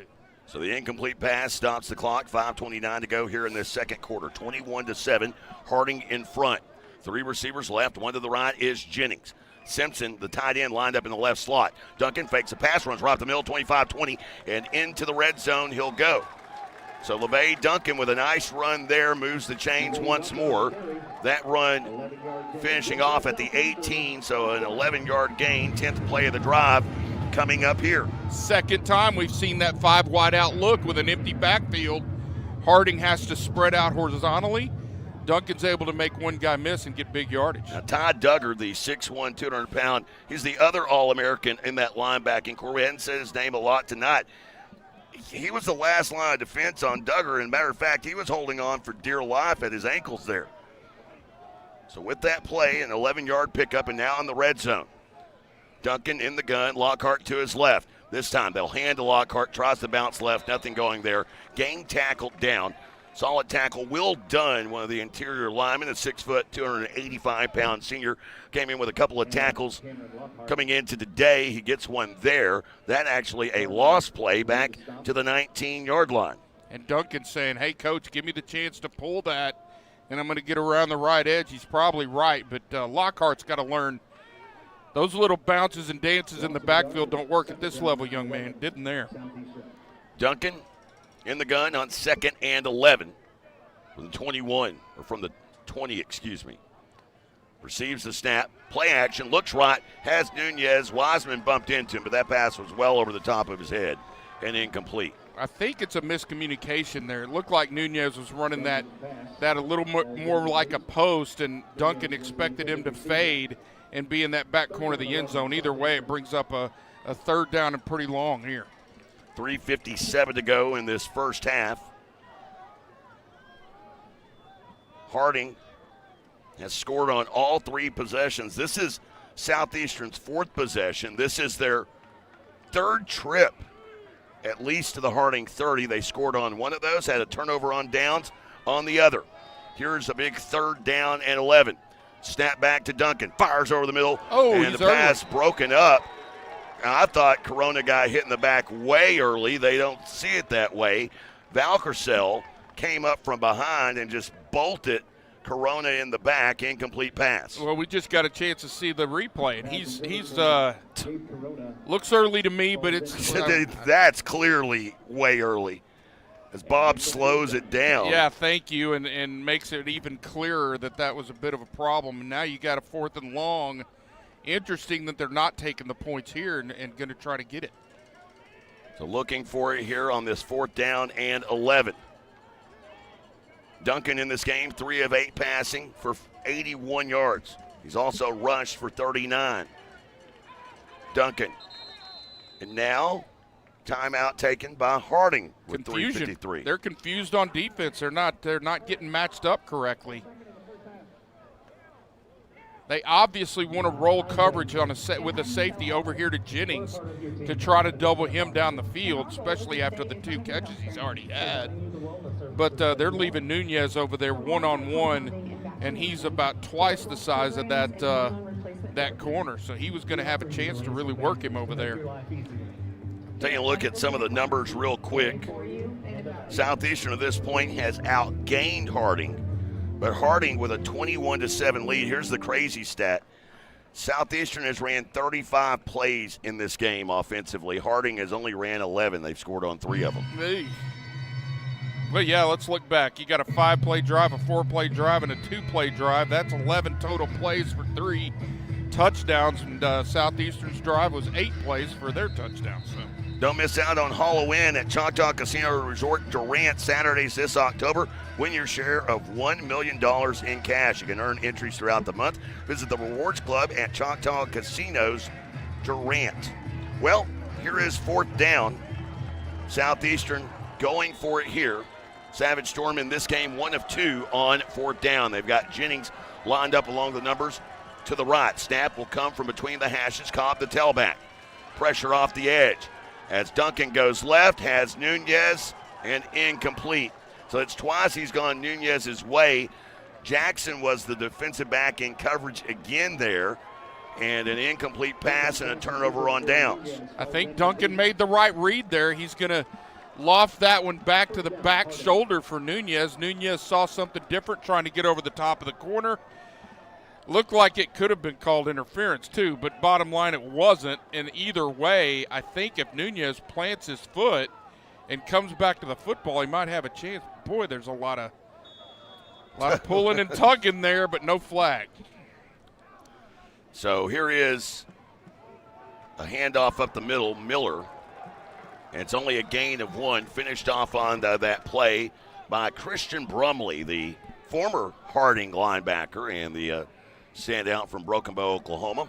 It is a gain of 1. Take this opportunity to remind you the Southeastern Sports Network aired across 5 stations, including KYHD, Valiant, KZIG, Colgate, KHKC, Atoka, KICM, Ardmore, and KZRC, Bennington, Durant. 2nd down here, as here is the deep ball over the middle. This pass caught by Barnett.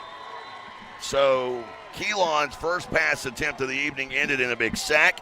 His second pass attempt of the evening ends in a 30-yard gain out to midfield, with now under 3 to go here in the 2nd quarter. Not the greatest of throws. It's way short, but he throws it up there. He's got a receiver way behind the defense, and thankfully the safety able to catch up and make the tackle. Otherwise, that one goes even further. This is a pitch out to the right side. Not a lot going on that stretch play. Making the run was Christian Franklin. And Prince Dway with another great job of getting over there to the edge, showing his speed and range. Makes a tackle and probably saves an even bigger gainer. Now Franklin's first carry of the night. Franklin coming in with 192 yards rushing this season. So 2nd down here for Harding, 2nd and 8. They've not had a 3rd down today, by the way. Back to pass again, fires over the middle. They still don't have a 3rd down. Pass caught by the tight end. As making that grab was Bodie Neal. Neal, the 6-foot, 205-pound sophomore from Mountain Home. And we are at the 2-minute timeout, so we'll step aside. 21-7, Harding in front of Southeastern. Back after this on the Southeastern Sports Network. Cherokee Communications believes good things come in 3s, like 3-pointers, epic movie trilogies, and great home service. That's why Cherokee offers HD TV, high-speed internet, and home phone. And right now, you can get any service or all 3 for one low cost. Get HDTV, internet, and home phone from Cherokee Communications and score 3 for the home team. Visit CherokeeCom.com today. Beer runs, straight up competitive. And the wine cellar, we're MVP. From ice cold game day beer to craft brews that impress your hipster buddies. And premium spirits smoother than a quarterback spiral. We've got your victory celebration in a bottle. Don't show up empty-handed. Show up legendary. And proud partner of the Southeastern Sports Network. The Wine Cellar Liquor Store, Radio Road, Durant. Drink better. Celebrate more.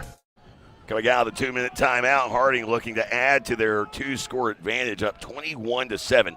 Remember, they have the ball to begin the second half as well. They have scored on every possession they've had the ball thus far. This is their 4th of the game. Southeastern, on the other hand, 4 possessions, only 7 points.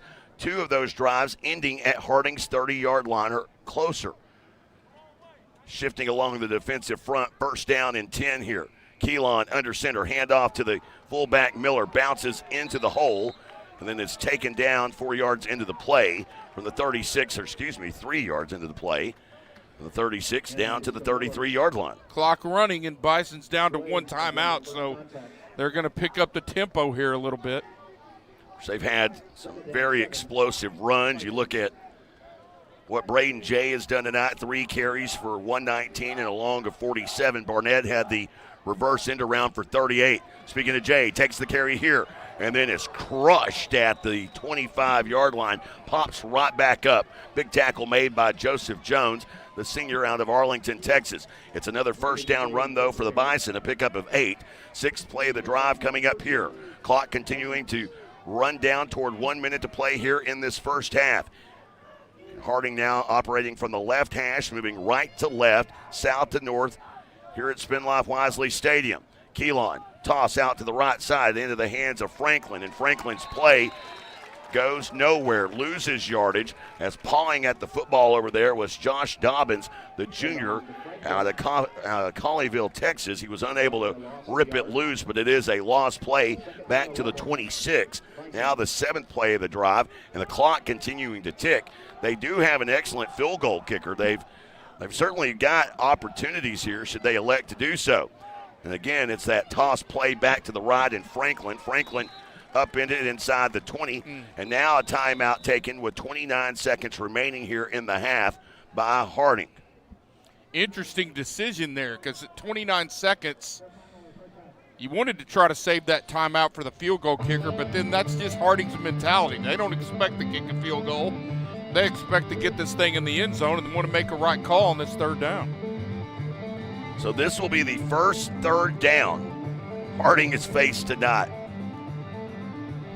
That's insane. I thought they had a 3rd down that ended up being a long run earlier, but I could be wrong. Apparently I am.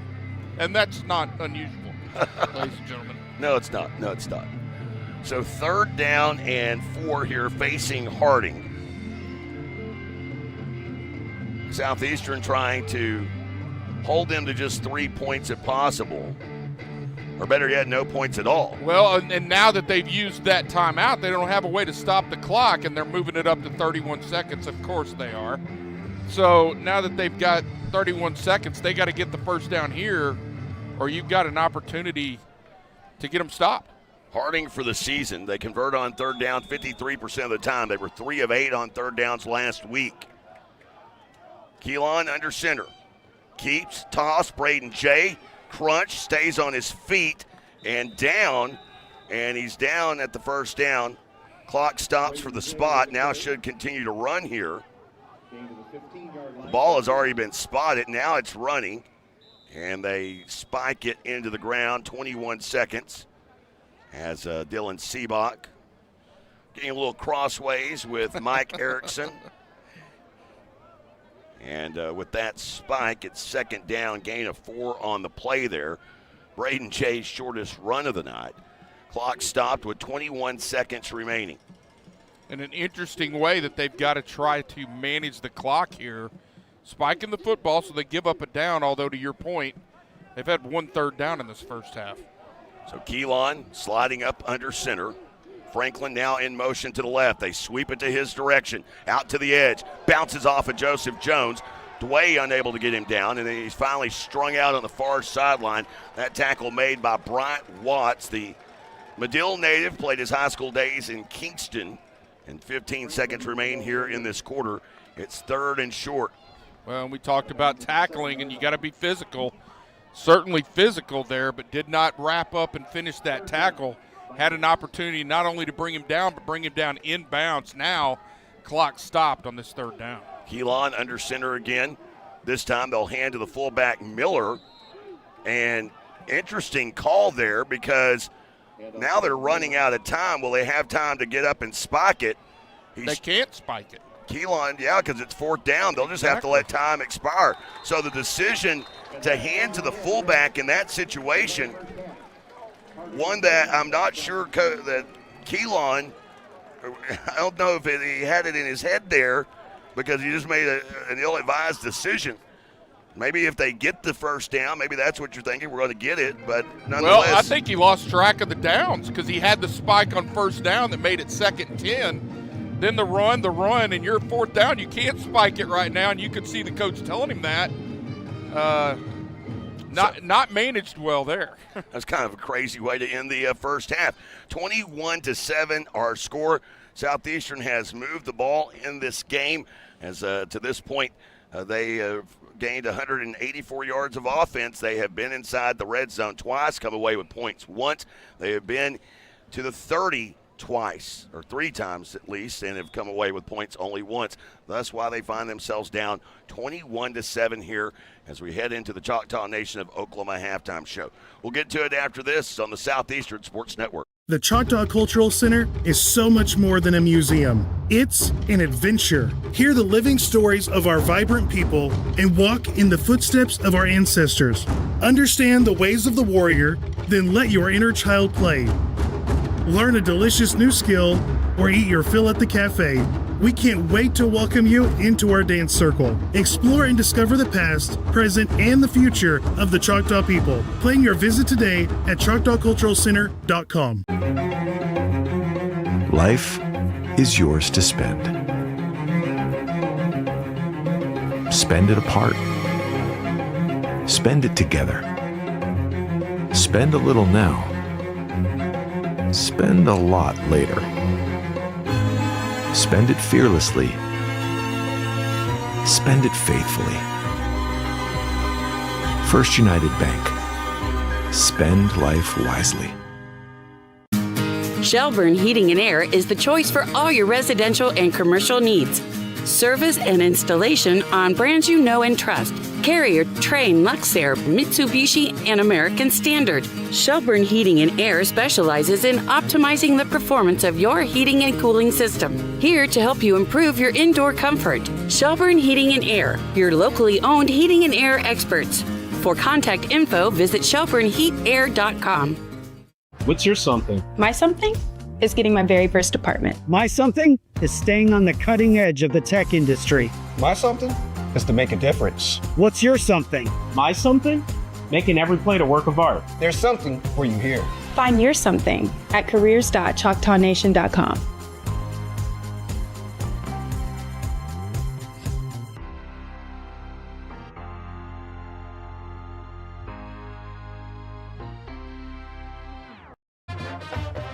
Welcome back. Spin Life Wisely Stadium, Paul Laird Field. Jay Lindley alongside Rob Johnson. It is the Choctaw Nation of Oklahoma halftime show. Before we kick it over to Bob to take a look at not necessarily scores going on in college football, we do have playoff baseball, NFL football. Of course, NFL football just, I'm not even sure it's kicked off yet as far as that goes. This first half took less than an hour to play. Crazy as both teams ate up time of possession. And interestingly enough, Southeastern won time of possession in that first half, 20.5 minutes to 9.5 minutes. But again, the problem being Harding finishing on 3 of 4 drives, Southeastern with opportunities twice that they weren't able to take advantage of, and thus they find themselves down by 2 scores. Absolutely. We talked about it. You just can't waste opportunities against this football team. And that said, they're moving the football, as you said, so there's a lot of positives to look at during the break, but they're going to have to find a way to finish drives and, more importantly, stop Harding when they get on the field offensively. Of course, Bob will take us deeper into this, but Southeastern with 184 yards of offense to Harding's 245. A big chunk of that for Harding came on that last drive. Remember, that drive started at their own 20-yard line. They made it down to the 8, so a lot of useless yards there on paper for Harding, but the difference being Harding, even with that, averaging 10.6 yards per play, and that's why they've been able to take advantage of some things. Braden Jay, that first half, 5 for 131 on the ground, had the touchdown and a long of 47, and then also scoring touchdowns, Andrew Miller, the senior fullback, or the junior fullback, scoring, and the quarterback, Cole Keelan. So there's a look at who all has scored so far for Harding.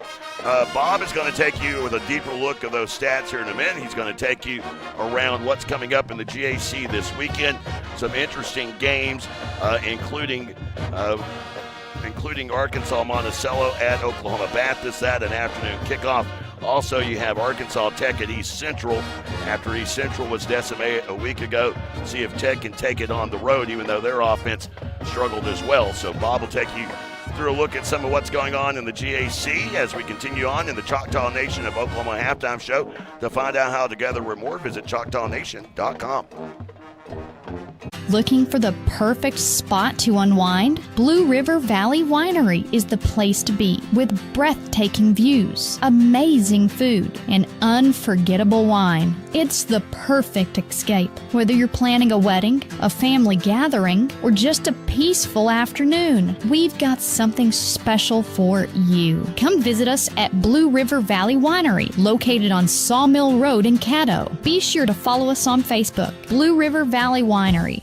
Craving bold flavors and good vibes? Come on down to El Caporal Mexican Restaurant and Bar, your local fiesta headquarters. Sizzle your taste buds with Tex-Mex favorites, fresh seafood dishes, and don't forget their legendary top-shelf margaritas. Shaken, stirred, and always served with a smile. Whether it's date night, family night, or Margarita Monday, El Caporal is the place to be. El Caporal, where every night feels like a fiesta. Visit today. Taste the tradition, stay for the fun. Since 1971, Westside Family Dentistry has been committed to enhancing the natural beauty and function of your smile while improving your oral and overall health.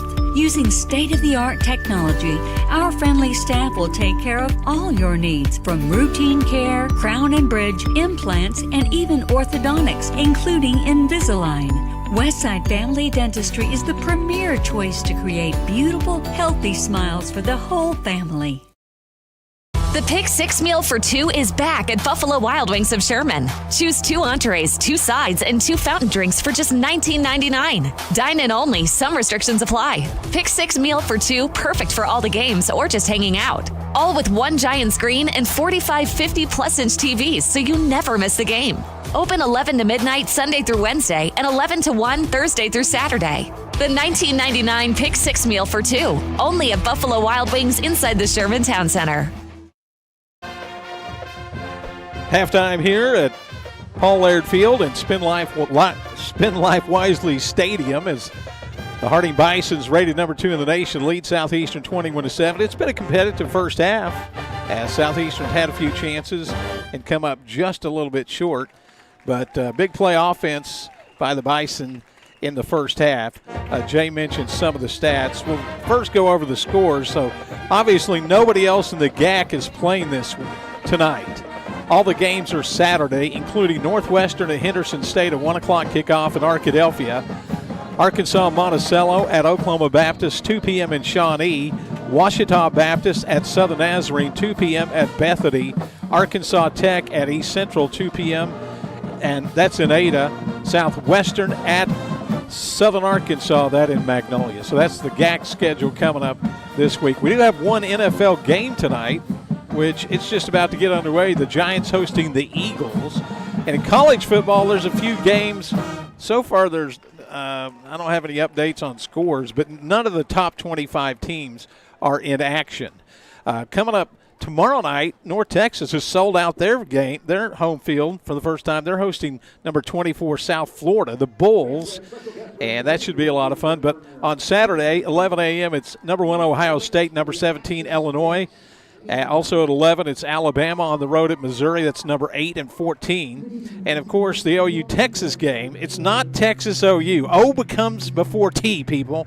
It's the OU-Texas game at 2:30 on ABC at the Cotton Bowl. Sooners rated 9th. The Longhorns 3-2, not rated right now. And that's pretty much it. Florida at A&M will be a 6 p.m. kickoff on ESPN. That's a College Station. Kansas at Texas Tech. The Red Raiders rated number 9 in Georgia at Auburn in the SEC play. So that's kind of a highlight of some of the top games coming up this Saturday. This is a rare mid-season Thursday night game for Southeastern. I can't remember to kick off the season opener, yeah. But this late in the season, very rare. Let me look at one thing here. Trying to get to the MLB scores. The Phillies lead 1-0 in the 7th inning playing in L.A. against the Dodgers. Now the Dodgers have a 2-1 lead in that series, so if L.A. comes from behind to win that, they'll take the series. If not, they'll play a Game 5 probably tomorrow. The Brewers and the Cubs, Game 4 in that series with Milwaukee up 2-1. So there you go. That's kind of a rundown. We'll take a break and be back with some highlights from the first half on the Southeastern Sports Network. And it's our Choctaw Nation halftime show. There you go. I got it. All right. Right here on Southeastern Sports Network. Looking for the perfect spot to unwind? Blue River Valley Winery is the place to be, with breathtaking views, amazing food, and unforgettable wine. It's the perfect escape. Whether you're planning a wedding, a family gathering, or just a peaceful afternoon, we've got something special for you. Come visit us at Blue River Valley Winery, located on Sawmill Road in Caddo. Be sure to follow us on Facebook, Blue River Valley Winery. Craving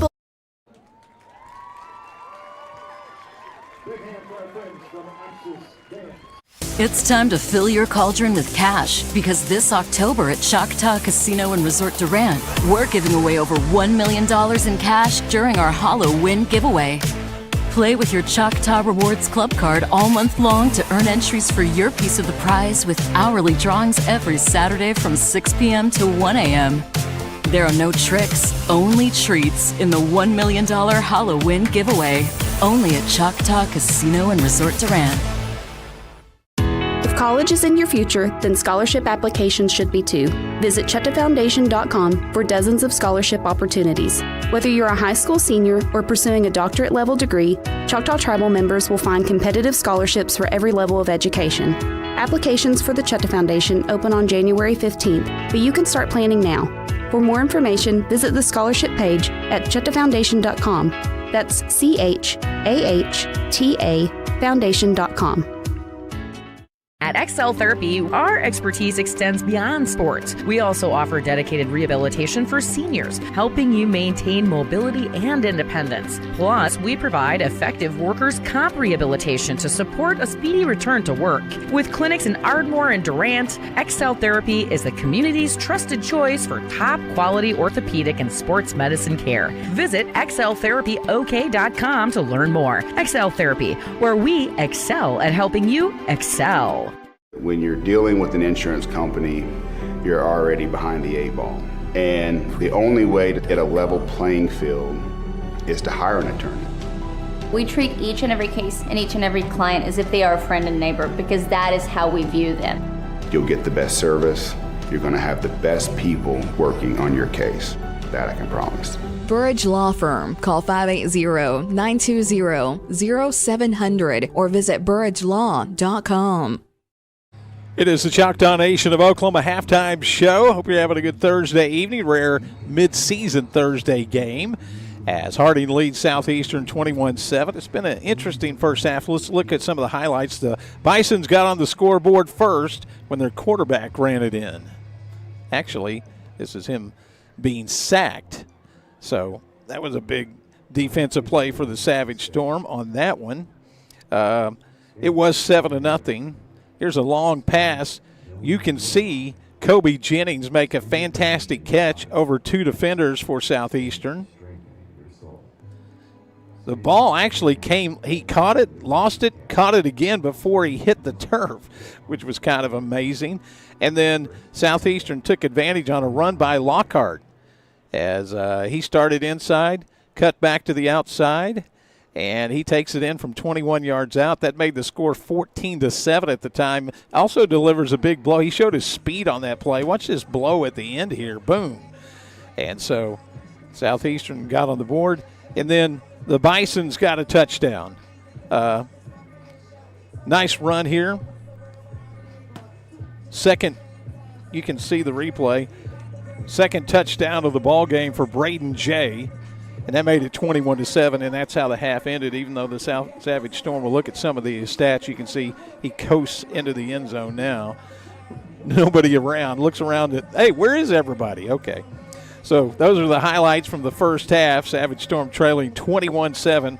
Looking at some of the team stats here in the first half, as Jay went over these briefly, but I'll kind of go over them again. First downs are even. Southeastern's had more rushing attempts than the Bisons. Now, they haven't gained as many yards.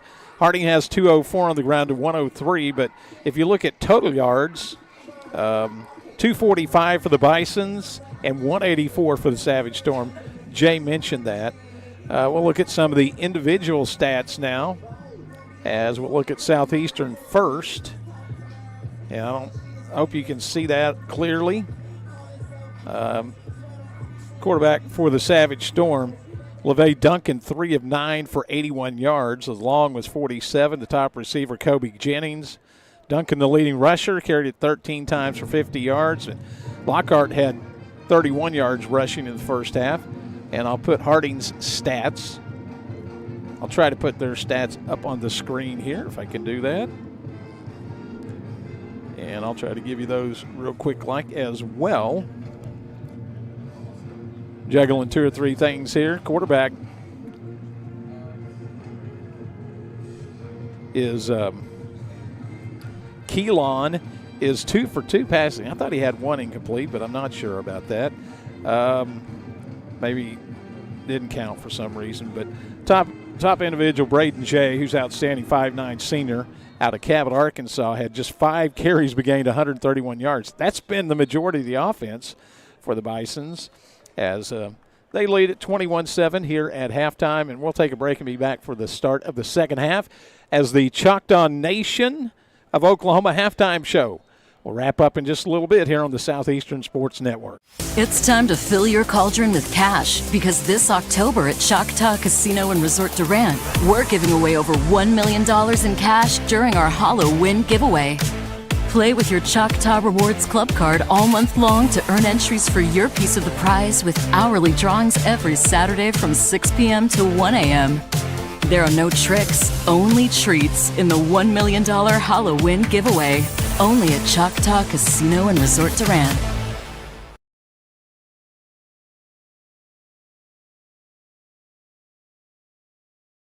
We recently asked listeners to describe the super nachos off the Taco Casa's super menu. Here are their stories. I love that when you order the super nachos to go, they separate the chips from the toppings into different containers so that I get to have crispy chips. The super nachos, only on the super menu at Taco Casa, located on 1st Street in Durant and southbound 75 in Calera.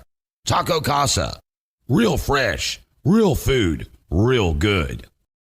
Arnett Insurance is proudly celebrating 60 years of serving Durant and the Texoma area.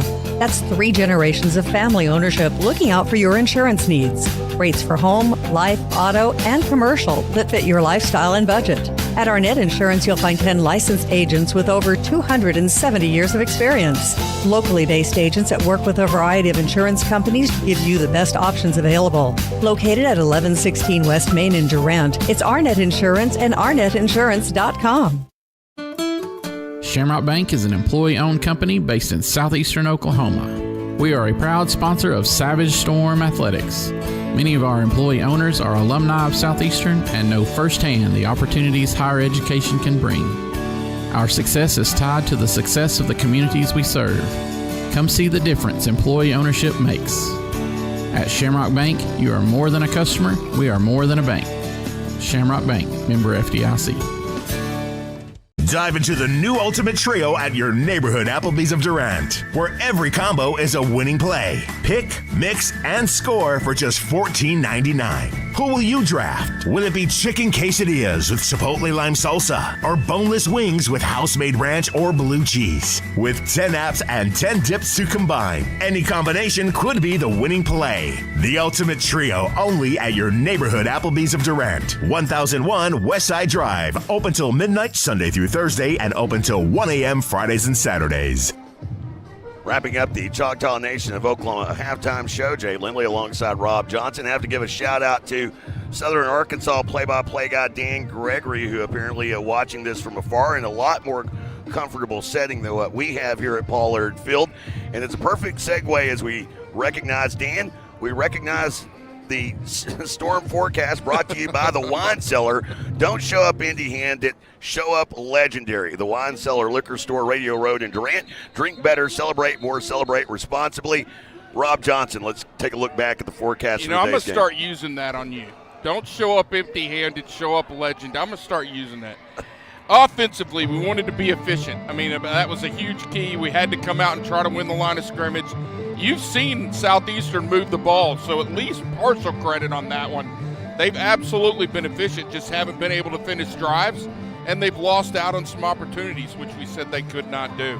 Defensively, no plays off. Well, there's been some big plays. That's all there is to it. Haven't seen a whole lot of missed tackles, a couple, but starting to rally to the ball certainly much better later as the half went on. Of course, have to finish drives. They had two real scoring opportunities. Go back to that drop pass that Jennings had. Who knows? This could be 21-14 right now. Instead, it's 21-7. And the start of the second half is here. It's time for your U.S. Cellular kickoff.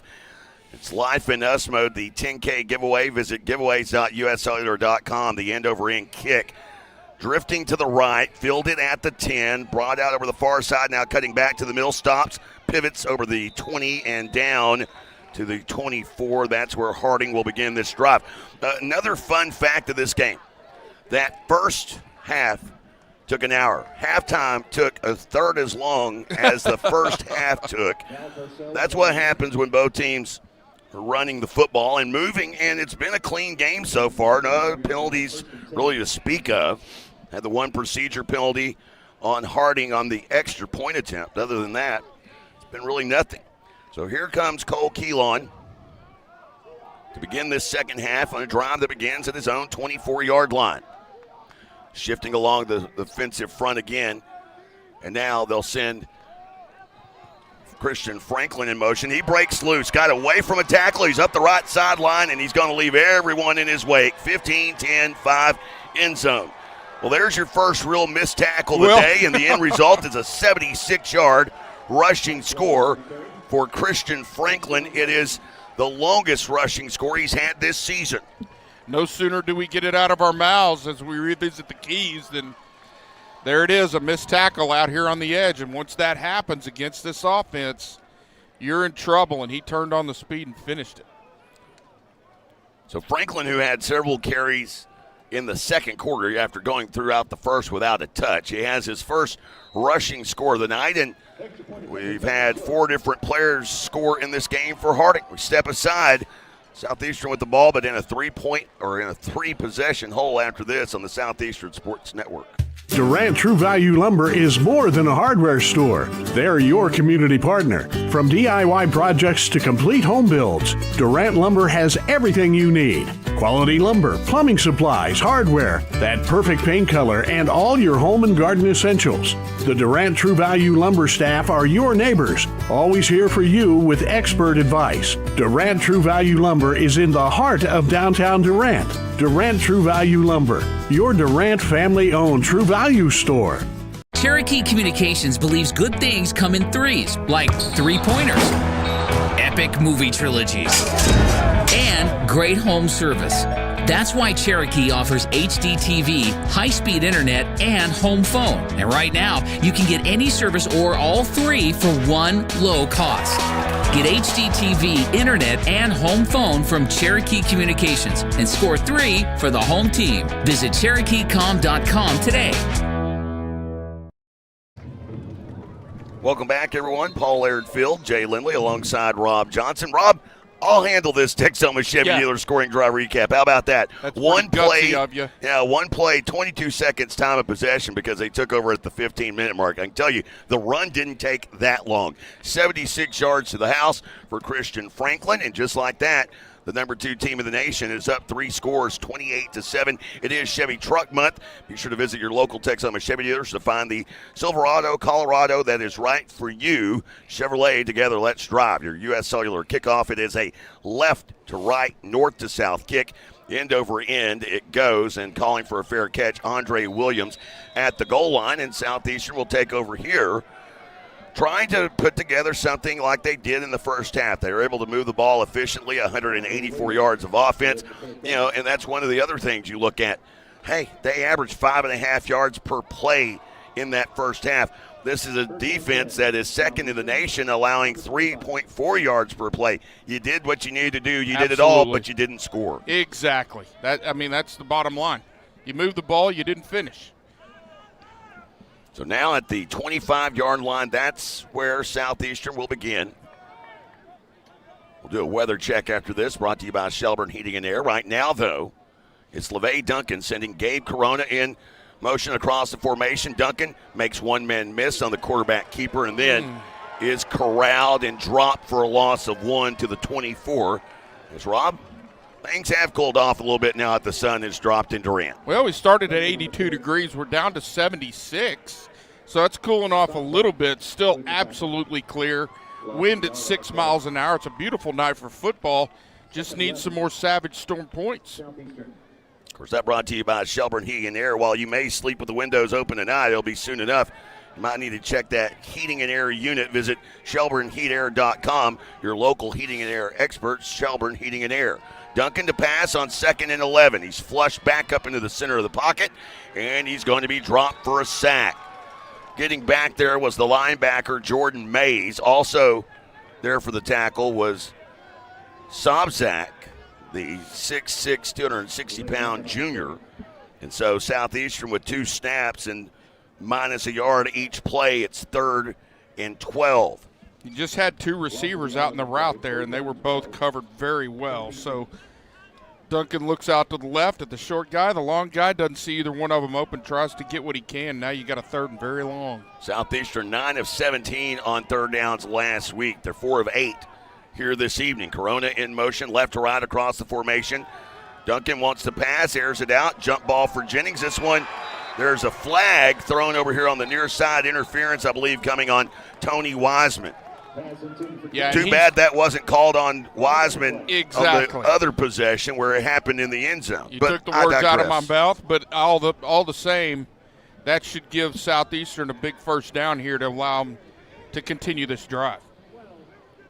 So the penalty will get them out of harm's way. We'll move it out near the 40 to the 38-yard line after the 15-yard walk-off. Still in minus territory. The Savage Storm tonight donning the home royal blue jerseys, white numerals and lettering, the solid white pants with the white helmets with the SC logo on the side and the tapered stripe down the helmet. For Harding, it is the road white jerseys, black numerals and lettering in true gold with the black pants and the gold from the hip down to the knee, and the black helmets with the Bison's logo. Duncan to pass on 1st and 10. He's flushed out near side. That lane quickly dissipating, taken down viciously over here on the near side. Tackle made by Caden Henley, a 6'2", 240-pound sophomore out of Springdale, Arkansas. 9 tackles for the season. We were talking about this with Coach Adbury off air about their defense and how good they are. And one of the things he alluded to, they're good because they're always fresh. And whenever you get teams off the field quickly and your team is able to dominate time of possession, which Harding has not tonight in this game, but they keep rotating guys in. They continue to be fresh. That works not only game in and game out, it works throughout the season as well. 2nd and 7. Duncan takes the snap, ripping off a gain to the right, crosses midfield, has a first down as he's catapulted over to the 45-yard line. Nice run there for LeVay Duncan, a pickup of 17 and another first down. Runs through an arm tackle from the All-American there, so Duncan again showing that not only that speed but that strength. Going back a play, I'll tell you something that's impressive. You talked about keeping him fresh. That kid can run. He absolutely chased LeVay Duncan down to the sidelines. That was pretty impressive. So 5th play of this drive. And now on the Bison side of midfield. Snap back to Duncan. 3-step drop, pressure in his face, throws into double coverage, and that one almost picked off. It was Valcarcel, the safety who had picked off the pass a while ago that was called off due to a pass interference. That one was almost picked off as Jennings was double covered there with Wiseman and Valcarcel. So now it's 2nd down and 10. Clock stopped. 11:37 to play here. Harding 28, Southeastern 7. I don't mind the shot on 1st down. It was a good look, and he had Jennings beyond the defense, just unable to hook up. Now you're short of down and still need 10 yards. Corona, the receiver, lined up out to the right. Nunez here to the near side. Low snap, picked up. Duncan trying to get to the edge. Now will keep, tuck, over the 40 he'll go, and another 1st down run for LeVay Duncan to the 34-yard line, a gain of 11. He had Jonathan Cobb as the pitch man there, kind of shimmied it that way. Defender sucked to Cobb, and Duncan just went downhill. Yeah, that time he did a great job reading it and did a great job keeping the pitch relationship, and oddly enough, the option look has been successful against this triple option team. Wonder how many teams are watching this right now going, wonder if we can dial this up somewhere along the way. Duncan here in the gun. I mean, again, you got to finish the drives, but Southeastern certainly had gotten the yards in this game. Duncan to pass, has one-on-one right side, had pressure in his face, kind of threw that one off of his back leg. He didn't really have a choice, couldn't step through the throw, and it's an incomplete pass. Now 3rd down. I don't obviously know what the call was, but I think Duncan read the blitz, read that pressure, and took the hot route over there with Nunez, and Nunez just kept running. So not on the same page seeing that pressure. If Nunez stops his route, that's an easy 7-yard completion. 2nd down, after that incompletion. 10:45 to go. In this 3rd quarter, clock stopped. Southeastern has been in this position now 4 times tonight. They've only come away with points once.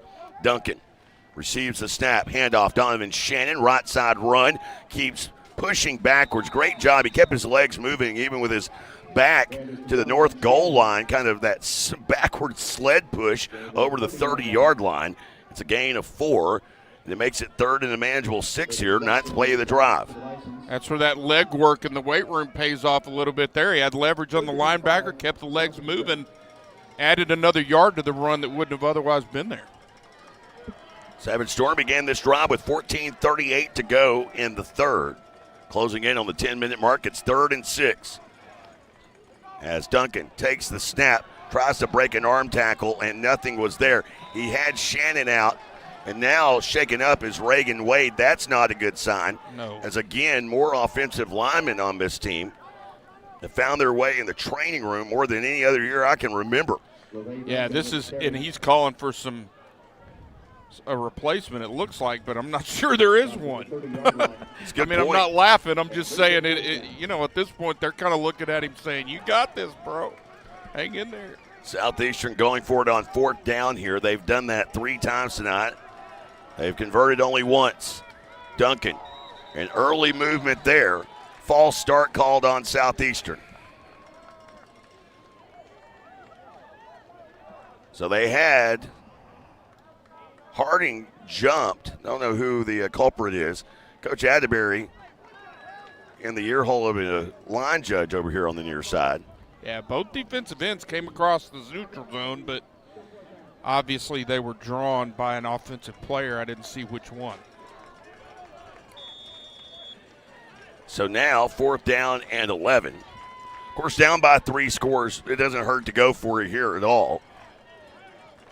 So they call the false start on Nunez, the receiver.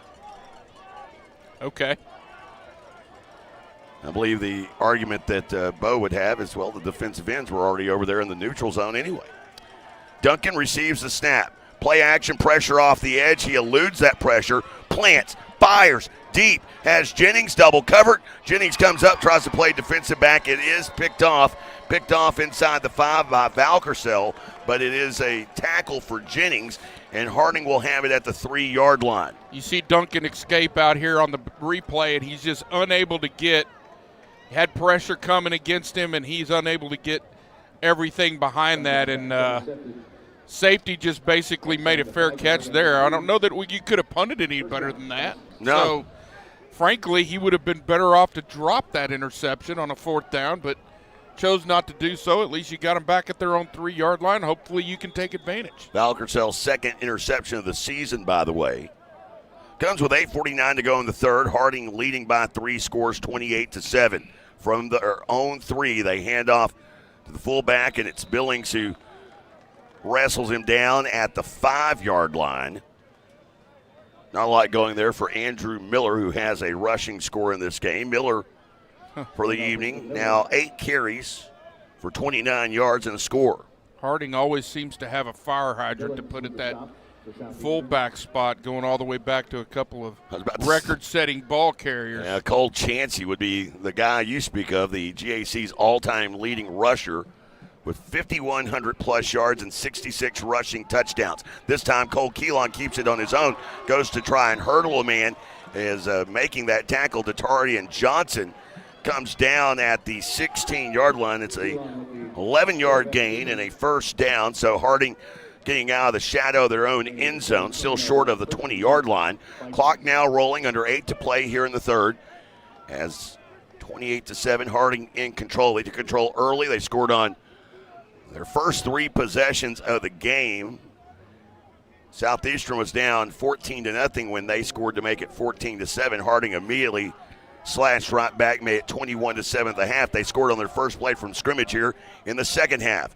This time they'll hand off. New fullback in the game is Josh Strickland Jr., the junior out of Dixon, Tennessee, and he'll rip off a gain of 11 and another first down to the 27-yard line, 28. So call it a gain of 12 as they'll continue to move the sticks here. That's your fire hydrant in waiting there. I'm sure they'll lock him in a weight room over the summer, and he'll turn into look just like the guy that's out there right now. So Keelan getting under center here. This time he'll keep on his own, try to whittle his way behind the center, goes down after a gain of 3 to the 31-yard line. Still got Braden Jay out there, but a couple of backups that Harding's working into the game right now. Quarterback's still out there, and not a terrible job there getting him on the ground. Just need to put 2 or 3 of those together. Now Brandon Hines Jr. into the game for Harding now at one of those wingback positions. Still have Miller and, as you mentioned, Braden Jay in the lineup. As Cole Keelan checks the wristband on 2nd and 7. And Winters comes through on a blitz. They toss it to Jay. He's out to the left edge, slips away, and then slips across the midfield stripe. Winters hit Keelan just as he was tossing it out. And, I mean, he couldn't have timed that blitz any better, but he just couldn't get to him quick enough. He timed it perfectly. He absolutely did. But that also took away a pursuit guy, and Jay's able to cut up underneath the corner and get big yardage on the play. You got to take some chances. A 20-yard gain to be exact as the ball moves into Savage Storm territory to the 49-yard line. Strickland, the fullback, has run left side this time, and nothing. They have him stood up. They're pawing at the football, can't get it loose. And another first down run here as the defensive line subs check into the game. Guys worn down just a little bit. D'Angelo Shanks checking back into it. Also getting out there is Matthew Bell. We've not said Bell's name a lot this season, a 6'2", 277-pound junior from the power that is Aledo, Texas. He is into the game here after that gain of 11 and another Harding first down. 7th play of the drive, by the way. This drive began at their own 3-yard line. They're picking up yardage in chunks. Winter shows the blitz. Keelan keeps on his own. Shanks wraps up his legs, brings him down. There is a flag. And they're probably going to get offside. You might not have timed that one just as well. As in on the tackle was Wallace and D'Angelo Shanks, not Donovan Shanks as you called him last week. Exactly. Exactly. That's his brother. I'm kidding. I don't know if he has a brother. So Winters almost sprung through there, but we'll see that they get him off sides. And it is an offside penalty on Southeastern. I kind of thought he was maybe a little bit quick. That'll move it forward to the 33.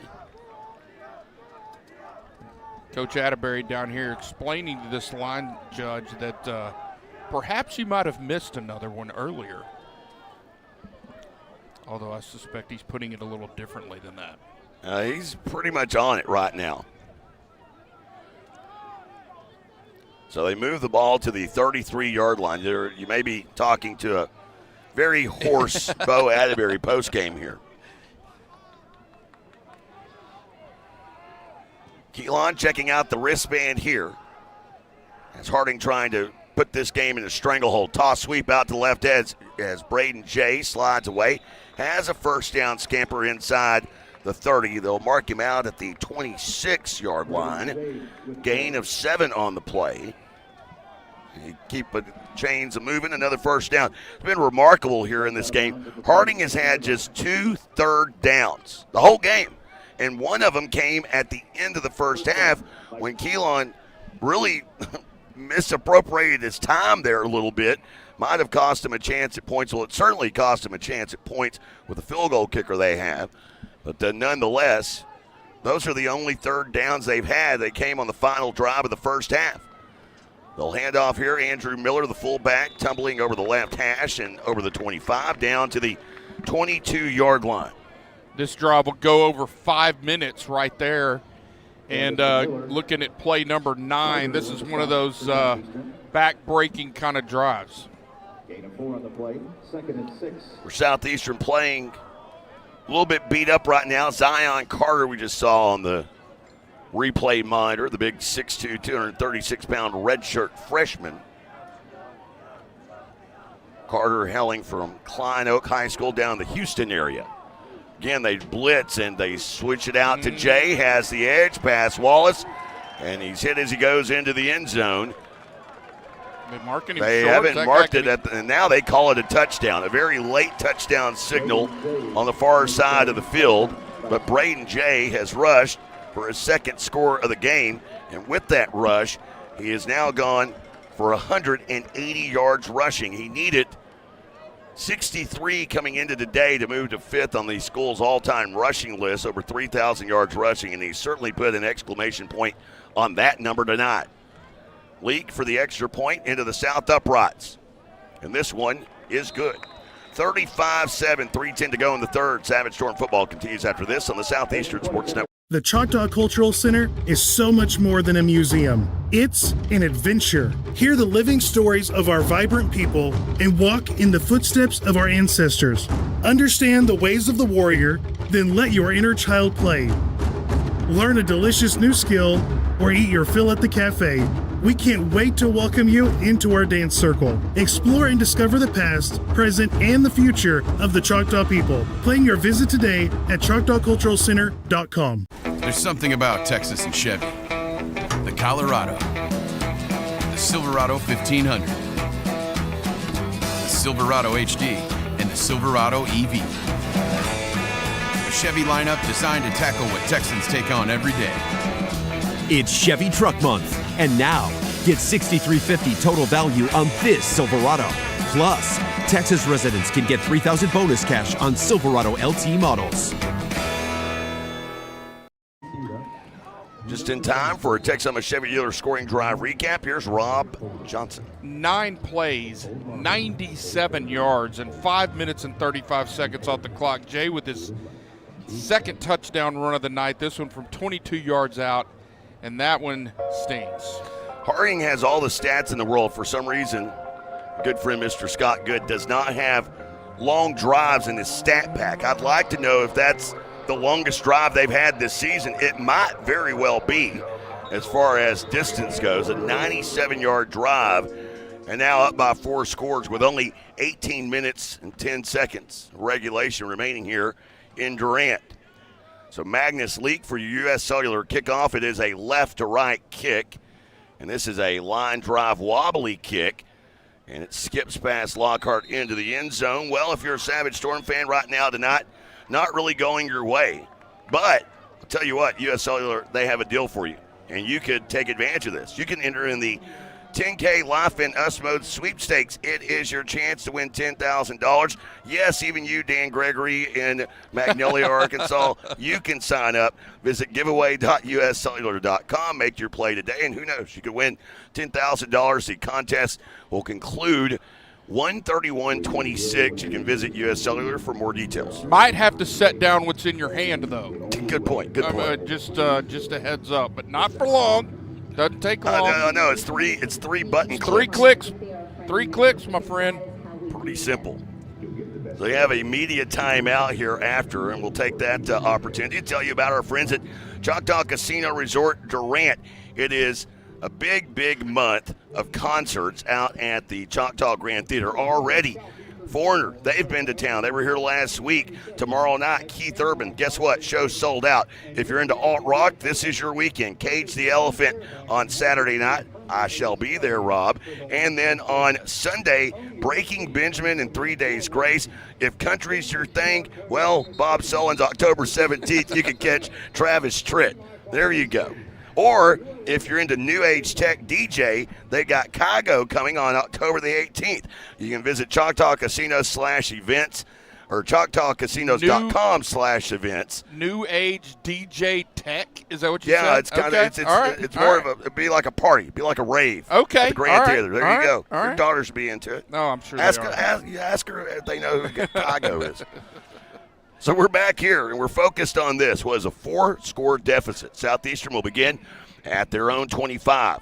Duncan shows the fake pass, and that one fools no one. He's lost back to the 22-yard line. Great play there as he got penetration. Looks like number 95. Got penetration into the backfield. Duncan tried to let him go by and then go get yardage on the QB draw, but reached out and used that big paw to bring him down. Some new bodies in the receiving corps. Jax Sternberger getting his first offensive action of the night. He's out there with Jennings and Corona, who have had some snaps. But for the first time this season, we see Jacob Brewer, 6'2", 215-pound sophomore from Saginaw, Texas, was at Austin College. Here's a snap that's fumbled by Duncan. Now throws a rocket on the run as he finds Kobe Jennings at the 30-yard line, picks up 7 after that lost play, brings up 3rd down and 5. Not sure if he caught that or if it just lodged in his ribs. That was a fastball from Duncan, and a good job to get some yardage to make this 3rd down more manageable. So 3rd and 5, Duncan in the gun, snap from the right hash.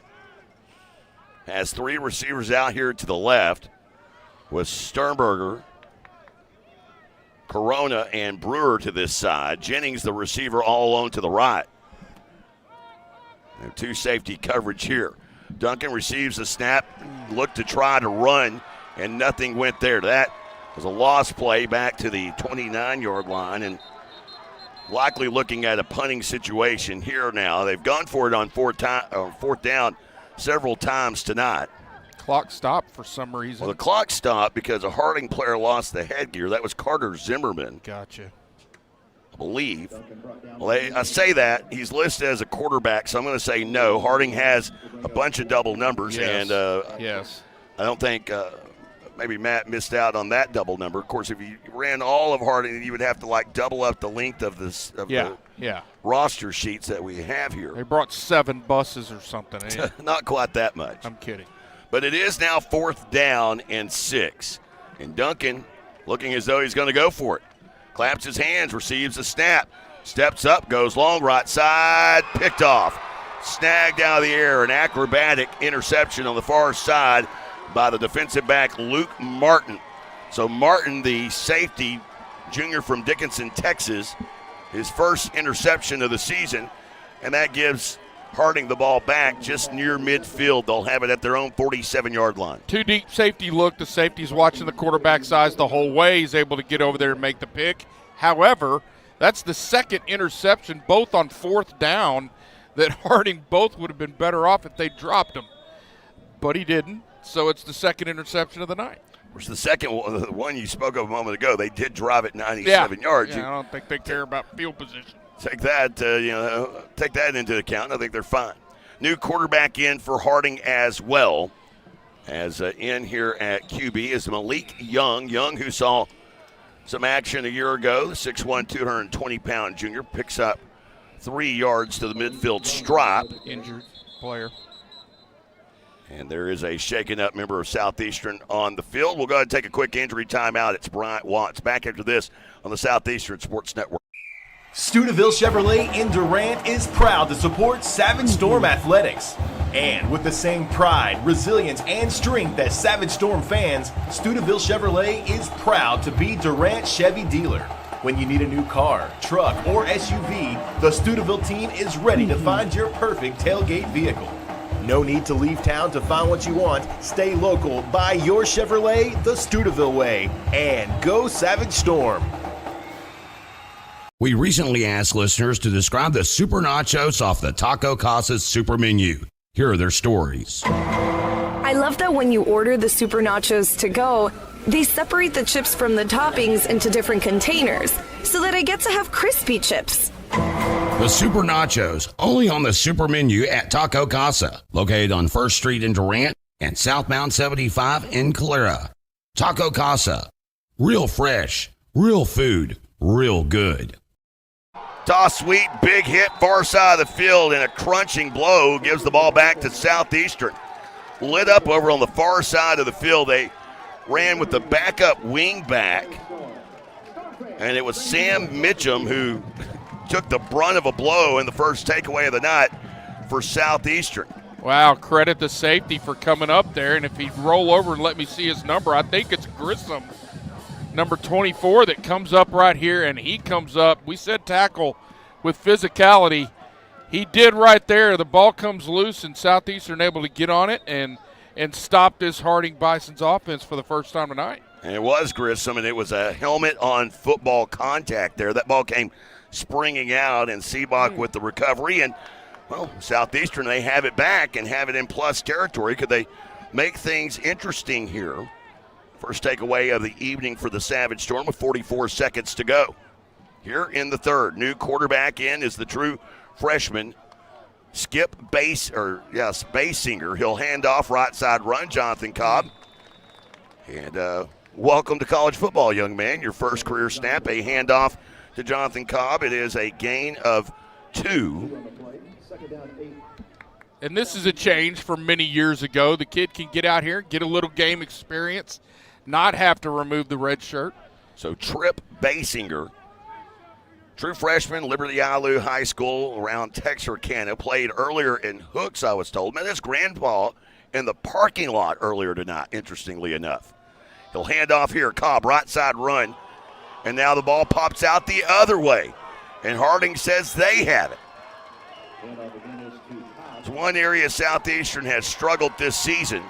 They came into today as a dead up even, 9 turnovers, 9 takeaways.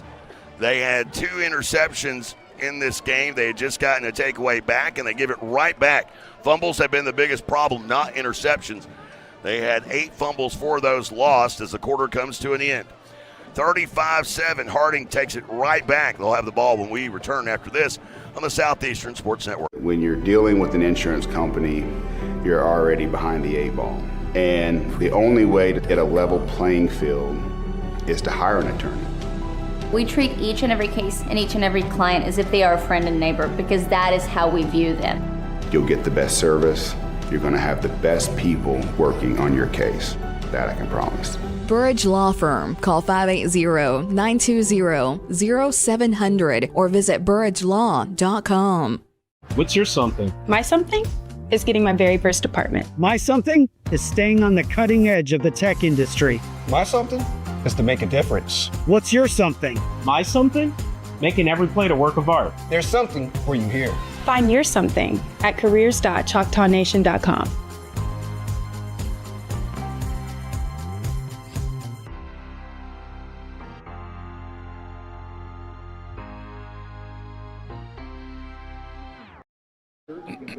Spend Life Wisely Stadium at Paul Laird Field. Jay Lindley alongside Rob Johnson. We get set to head into the fourth. Be sure to stick around for the Choctaw Casino Resort post-game show. Be sure to hit Choctaw Casino Resort this October. It is Halloween, your chance to win your share of $1 million, I should say. No false advertising here. You can earn entries throughout the month. Find out about all the drawings that take place hourly throughout Saturday evenings this October. Halloween at Choctaw Casino Resort, Durant. Also, this broadcast on the Southeastern Sports Network heard on KYHD Valiant, KZIG Colgate, KHKC Atoka, KICM Ardmore, and KZRC Bennington Durant. Legal ID as we hit the top of the hour, and it's first down and 10 to begin the fourth quarter after Harding with the fumble recovery. Toss sweep, right side, out to the edge, Christian Franklin, and he is taken down for a brutal loss. He just kept running sideways, and he ran sideways into Prince Dway. Yep. And third time we've seen Prince Dway get out there, use that speed, and tackle physically and a sure-handed tackle, and he's able to bring him down for a big loss. He's the type of guy that scares me a little bit because he was so super nice. Those are the ones you got to worry about. And I can tell you right there, I was joking with him because remember a couple of weeks ago here, he almost had that sack at Southern Nass. He's like, oh, I was really wanting that one. As here is Young looking to pass, goes deep and incomplete. In coverage over there on the far side and getting tangled up just a little bit was Solomon McFoy. McFoy, 5'11", 190-pound junior out of Tyler, Texas. Played a little JUCO ball at Trinity Valley. And that incompletion has it at 3rd and 14. Did you say third down? I did, for only the third time tonight regarding Harding. Kind of freaked me out a little bit when I heard. I thought it had to be a mistake. It is October. Just saying. Of course, a year ago this time we were in Searcy on Halloween night. 3rd and 14 here. And the quarterback, Malik Young, will spin off of a defender, break the original line of scrimmage, but failed to pick up enough for a first down. He stopped at his own 46-yard line. And now there comes.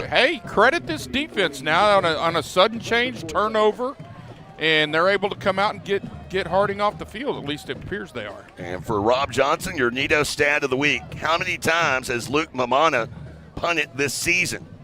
5. 7. Oh. For his whole career, 33. This will be his 34th punt of his career. The easiest job in college football, the punter for Harding. It's a beautiful punt, though, that is fair caught by Andre Williams at the 19-yard line. Well, I mean, that's the thing. I don't know how you get that good of a punt when you don't get that much practice. 33 punts in 2 seasons. He hit about 35 punts in warm-ups, and we were both remarking how he was nuking some of those, but he just doesn't have that much game experience. I believe that will take us to immediate timeout, so let's go ahead and step aside. Back after this on the Southeastern Sports Network.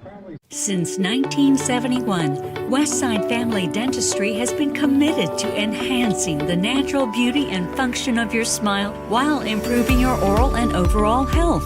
Using state-of-the-art technology, our friendly staff will take care of all your needs, from routine care, crown and bridge, implants, and even orthodontics, including Invisalign. Westside Family Dentistry is the premier choice to create beautiful, healthy smiles for the whole family. At XL Therapy, our expertise extends beyond sports. We also offer dedicated rehabilitation for seniors, helping you maintain mobility and independence. Plus, we provide effective workers' comp rehabilitation to support a speedy return to work. With clinics in Ardmore and Durant, XL Therapy is the community's trusted choice for top-quality orthopedic and sports medicine care. Visit xltherapyok.com to learn more. XL Therapy, where we excel at helping you excel. Welcome back, everyone. Spend Life Wisely Stadium at Paul Laird Field. The true freshman, Trip Basinger, in at quarterback. A drive that begins from his own 19-yard line. Handoff, Donovan Shannon, big running room over the 25, slips away 30, out to the 40, and to midfield, tackled from behind. Touchdown saving tackle made by Ahmad Jenkins. You know what? Shannon showed great balance coming off of that arm tackle right there as we look at the replay. And then he turns on the jets, and if there's not an angle from 31, Shannon was pulling away. So great run and an explosive play for this offense. 36-yard run on the play. And now Southeastern in plus territory yet again. We have said that several times this evening. But trailing 35-7. Handoff Shannon, a little shimmy move at the line of scrimmage. Now cuts back into the heart of the field. Picks up 3 hard-earned yards down to the 42-yard line. Great second effort. He only had a yard at first, and he pushed his way to 3. So a moment ago, Rob Johnson asked off air, when's the last time Harding had back-to-back drives of 3 plays or less? It must be Dan Gregory's not. 3 games ago against Southern Arkansas, it happened there. In the third quarter, they had drives of 2 and 3. Now, the problem is they ended in scores. So here's a pass that goes through the hands. Well, then we win. They did end in touchdowns. Sorry to bring that up, Dan. The incomplete pass there, close to a lateral. And there's an injured Harding player down. We'll go ahead and take a quick timeout. 12:03 to go here in the 4:35-7. Harding in front on the Southeastern Sports Network. Beer runs, straight up competitive. And the wine cellar, we're MVP. From ice cold game day beer to craft brews that impress your hipster buddies. And premium spirits, smoother than a quarterback spiral. We've got your victory celebration in a bottle. Don't show up empty-handed. Show up legendary. And proud partner of the Southeastern Sports Network. The Wine Cellar Liquor Store, Radio Road, Durant. Drink better. Celebrate more. Sebastian Maniscalco. Now, is this a family? Is this your mother? Where is she? Is she in the crowd? The mom's up there. What kind of family is this? I'm sorry. It Ain't Right Tour 2025. The poor mother is in the balcony, and the kids are down here with the father and his gumad. If this was the 80s, the kids would have been up there, and the parents would have been down here. Sebastian Maniscalco, live on stage in Durant. Choctaw Grand Theater, October 23rd. Get tickets now at Ticketmaster.com. Handoff right up the middle. Donovan Shannon spinning inside the 40 down to the 39 with a gain of 3 as we welcome you back. Paul Laird Field. Now, to answer your question, Rob, no. At no point this season has Harding had back-to-back drives that were 3 plays or less and didn't end in a score. So Southeastern actually did that to them in the last 2 possessions. And that includes the first point scored against them in the first half. So we're breaking all kinds of records. I don't know about records, but 4th down and 4 here. Trevin Hohenberger in motion as Basinger takes his first hit of his collegiate career as he's sandwiched down at the 38-yard line. Turnover on downs, and Harding's offense will come back out of the field, starting this drive at their own 38-yard line. Yeah, that was clearly a called run. It's sort of a quarterback power off a left guard and way too much penetration from that Harding defensive line.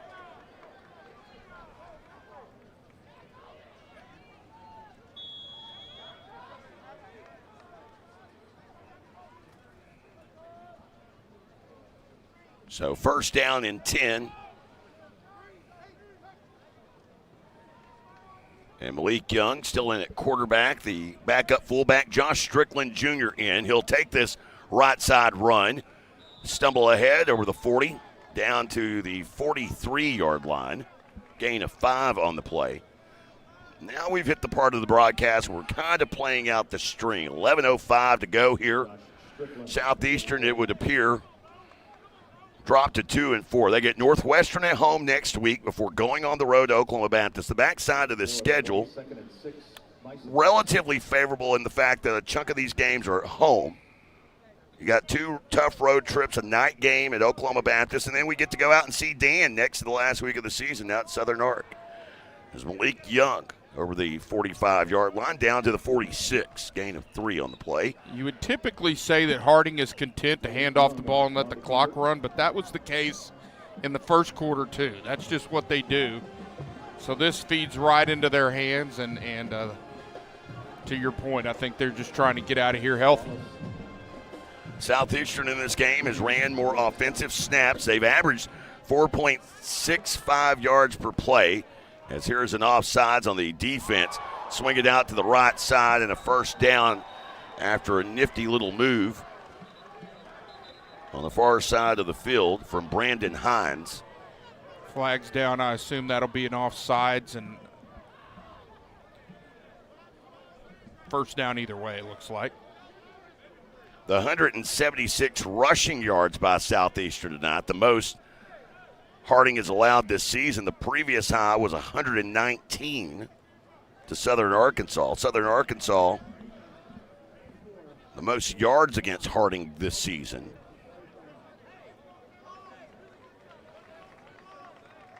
And offsides will keep the result of the play. Southern Art tallied up 333 yards of offense. Southeastern right now stuck at 265. But the bulk of that has been on the ground. Passing game, though, has not been well after starting out pretty quick. Just 4 of 15 here tonight. As Young will hand off. Nope, keep on his own. Quarterback bounces out to the right. Grissom wraps him up. And a pickup of 6 on the play over in front of the Harding bench. He's taken down at the 45-yard line. D'Angelo Shanks a little slow to get up, and now some whistles over on the far side of the field. Yeah, I don't think Grissom was finished. he brought down the ball carrier, but I'll tell you what, Grissom is still jawing over there. Well, Joshua Dobbins was in that scrum a little bit as well. So the DB's getting into it. After that run of 5, it's 2nd and 5. Second down 5, Bisons. Clock will roll under 9 to play here after this snap. Young under center, snap from the right hash. Handoff, near side run. Strickland Jr. taken down. And Datarian Johnson yelling to the near sidelines. Only a gain of 1 on the play.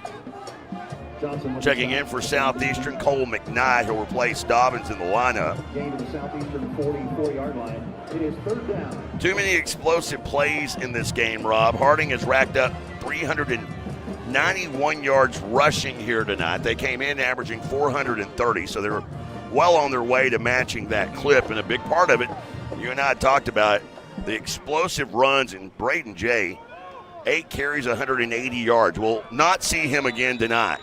As a first down gain picked up there. Yeah, I think they've got him over there in proverbial bubble wrap for their next opponent, and these backups are getting out here, getting some game experience. There's Brandon Hines on the carry there to the 39-yard line. We roll under 8 to play here in the fourth quarter. Harding leading 35-7. The storyline here is going to be a little bit like the storyline last week in Russellville, and maybe even the storyline here at home, as this time Young is just wrapped up. Nothing but blue jerseys. They blow through that offensive line and wrap up Malik Young for a sack. And I don't think you can do quarter sacks, but there were 4 blue jerseys there on top of him. Yeah. Including Datarian Johnson. Also there was Braden Winters. And Braden Winters, about to be bottom line, we've seen that blitz more than once right through that A-gap. That time he just guessed right. He was right there to get the quarterback. Young under center. Showing blitz again off of the edge, and this time they'll reset.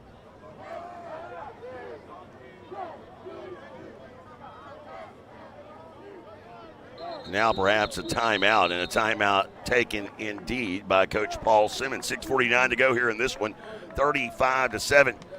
Harding in front. Back after this on the Southeastern Sports Network.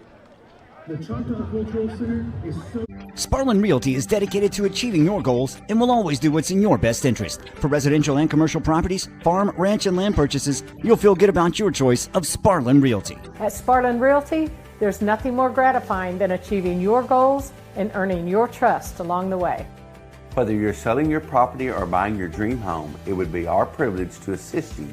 Please call us today at 580-745-1055 or SparlinRealty.com. Shamrock Bank is an employee-owned company based in Southeastern Oklahoma. We are a proud sponsor of Savage Storm Athletics. Many of our employee owners are alumni of Southeastern and know firsthand the opportunities higher education can bring. Our success is tied to the success of the communities we serve. Come see the difference employee ownership makes. At Shamrock Bank, you are more than a customer, we are more than a bank. Shamrock Bank, member FDIC. 2nd down and 11.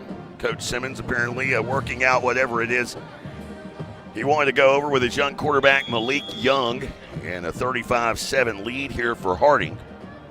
As Harding has blown through play so far, and they'll toss it out to the right. Ball is loose on the turf. Hines couldn't secure a low snap. It's scooped up. Southeastern has it. It was still bobbling around out there, and Trey Martin, the senior, and immediately the challenge flag comes in. Shaken up is Brandon Hines.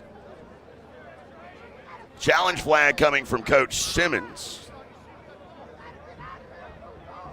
Now there is an official's flag right at the vicinity of what would be a hold. Oh my! No way. No way. I don't believe it. Me neither. 6:37 to go here in this one as they sort this out. And they still have this flag over here. I don't think they've really discussed.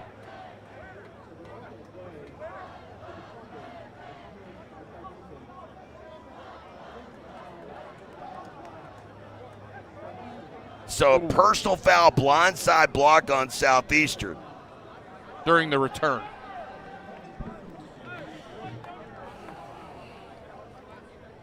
No comment. Just mark the ball. It's a great thing I have built-in mute buttons on these things sometimes. Now they're still challenging the fumble, I would assume, because that red flag came out really fast from Coach Simmons. And now my question is, if it wasn't a fumble. So they are going to check this out. They'll review it, and this will take an hour and a half in a 35-7 ball game. We'll step aside. We'll take a quick 60-second back after this on the Southeastern Sports Network. Elevated American cuisine, craft cocktails, and unmatched service. Experience the Artisan at Brick Street Hotel in historic downtown Durant. Perfect for brunch, dinner, or your next celebration. Reserve today at theartisandurant.com. Theartisandurant.com. 45% of people put off buying life insurance, according to industry research. Insuring yourself and your family can help you be more prepared in the event of an illness or a tragic accident. Call your local Farmers agent Al Olson and discover coverage options that you can tailor to your priorities and budget. To learn more about your covered options, call Al Olson at 580-924-3898. We are farmers. Bum, bum, bum, bum, bum, bum. Life insurance issued by Farmers New World Life Insurance Company, Bellevue, Washington. Industry research conducted by Lima, and Life Happens in 2021. Discover the Brick Street Hotel, an 11-room boutique escape in historic downtown Durant, featuring the Artisan Restaurant and Main Street shopping, perfect for game day or a weekend getaway. Book now at brickstreethotel.com or through your favorite booking site. Tonight's broadcast brought to you by our friends at the Artisan. Be sure to go check out the Artisan, located right next to the Brick Street Hotel. Rob and I actually had brunch there a couple of weeks ago whenever we were setting things up for Rob at the Brick Street Hotel. It's elevated American cuisine, craft cocktails, and unmatched service. Experience the Artisan at the Brick Street Hotel in historic downtown Durant. Perfect for brunch, dinner, or your next celebration. Hey, holiday parties, they're around the corner. You can reserve today at theartisandurant.com. Long check of the iPad down there. Yeah, we had a front row seat to the iPad review. Now we're just waiting for the... This is as close and personal as a GAC official has had in the review booth in the league all year long. Thank you, Bob Sullins.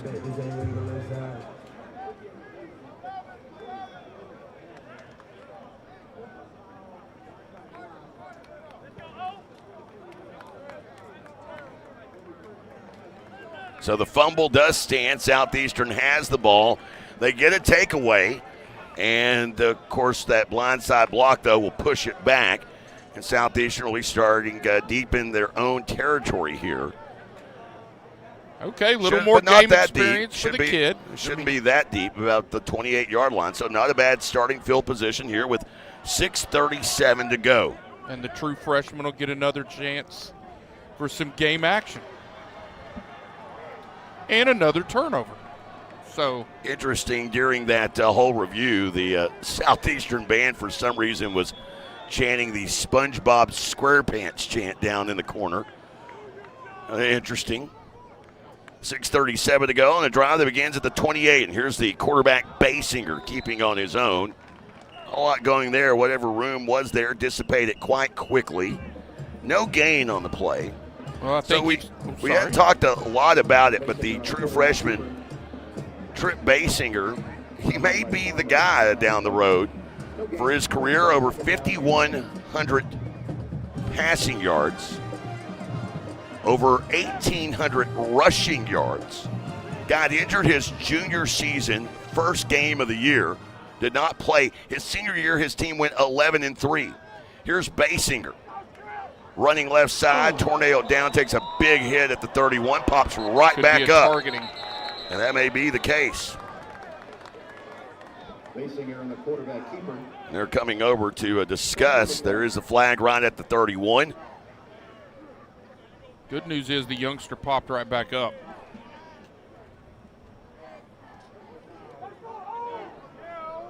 So now they're going to review this play as well. So let's go ahead and step aside while they review this. 35-7 our score. Harding leading Southeastern with 5:51 to go in the fourth. Back after this on the Southeastern Sports Network. It's time to fill your cauldron with cash because this October at Choctaw Casino and Resort Durant, we're giving away over $1 million in cash during our Halloween giveaway. Play with your Choctaw Rewards Club card all month long to earn entries for your piece of the prize with hourly drawings every Saturday from 6 p.m. to 1 a.m. There are no tricks, only treats in the $1 million Halloween giveaway. Only at Choctaw Casino and Resort Durant. Life is yours to spend. Spend it apart. Spend it together. Spend a little now. Spend a lot later. Spend it fearlessly. Spend it faithfully. First United Bank. Spend life wisely. Welcome back, everyone. Spend Life Wisely Stadium at Paul Laird Field. Still discussing that targeting call, or basically discussing whether or not it was targeting. Make a decision, man. There's 5 minutes and 51 seconds left in the 35-7 game. It is or it isn't, pal. We have learned there's not really a lot of punishment for bad calls in this league, so what are we doing? 35-7 our score. Of course, we will be in action next week, hopefully, as they take on Northwestern Oklahoma State. While they sort that out, see if we finally have a call here. Got to use his walkie-talkie to tell everybody when referee. They're right over there. Anyway, yeah.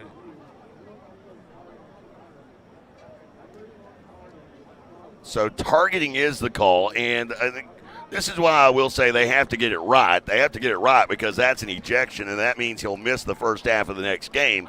The bad news is it's Ahmad Jenkins, who's a backup, who in all likelihood wasn't going to play in the first half of the next game anyway. I digress. Here we go. Ball is back to about where the fumble occurred at the 46-yard line. And that's now 6 minutes of our life we're never getting back. Here we go. Clock is moving. Trip Basinger receives the snap. Rolls right. Throws on the run, and the young man has his first pass completion.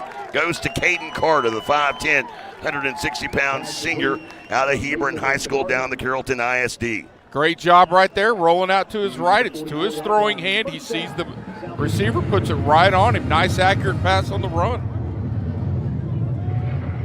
So Basinger also has Chancey Lester Jr., the tailback, to his back. Sends Hohenberger in motion, right to left.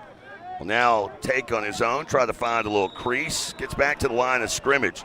Big offensive lineman getting after it out there. Downfield was Darian Minor. Or not. This is the point at which I'm sure Harding sees a lot of frustrated opponents. I think that's what that was. But keep your head about you, young man. So 2nd down and 10 here. Clock rolling, under 5 to play here in the 4th quarter. 2 receivers left and 2 to the right for the freshman quarterback Basinger. Receives the snap, looks left, pumps once, steps up into the pocket. He's in trouble, and he holds on to the football. He was corralled and taken down at the 45. So it's a loss of 1 on the play. And now 3rd down and 11. And you know what? Good decision. He didn't like what he saw. He didn't put the ball in harm's way. Just got what he could get. Lived to play another down, as they say. Learning experience for the young man right now. 2 receivers to the left. It's Hohenberger in the slot with Jack Sternberger out wide left. Caden Carter, the receiver, to the right. Snap back to Basinger.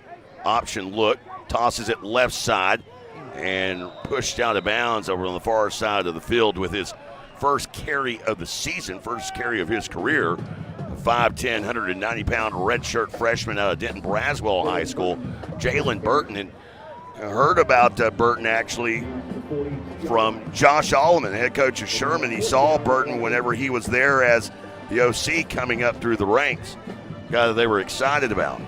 4th down now and 8. Of course, going for it here. Basinger, roll out, look, throws on the run, has a man caught, and holding on to that pass in the near sidelines was Jake Reagan. So we're starting to see a lot of guys we have not seen this season, guys not necessarily on the 2 deep, some freshmen, as Reagan, the freshman out of Kingfisher, Oklahoma, so a couple of freshmen there.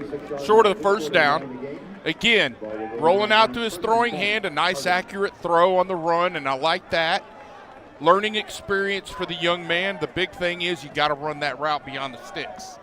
So, again, we're learning, and it's a good time to get that done. So now, with the turnover on downs, there have been several of those tonight. Harding will have it, and will have it at their own 36. Only 3:33 to play here in the 4th quarter. And it's Young checking out the wristband. Of course, the backup's in on both sides. So here's a handoff up the middle. It's Strickland. And Josh Strickland Jr. picking up 4 to the 40-yard line, 2nd and 6. So Harding, what do they have coming up? You look ahead at the Bison's schedule.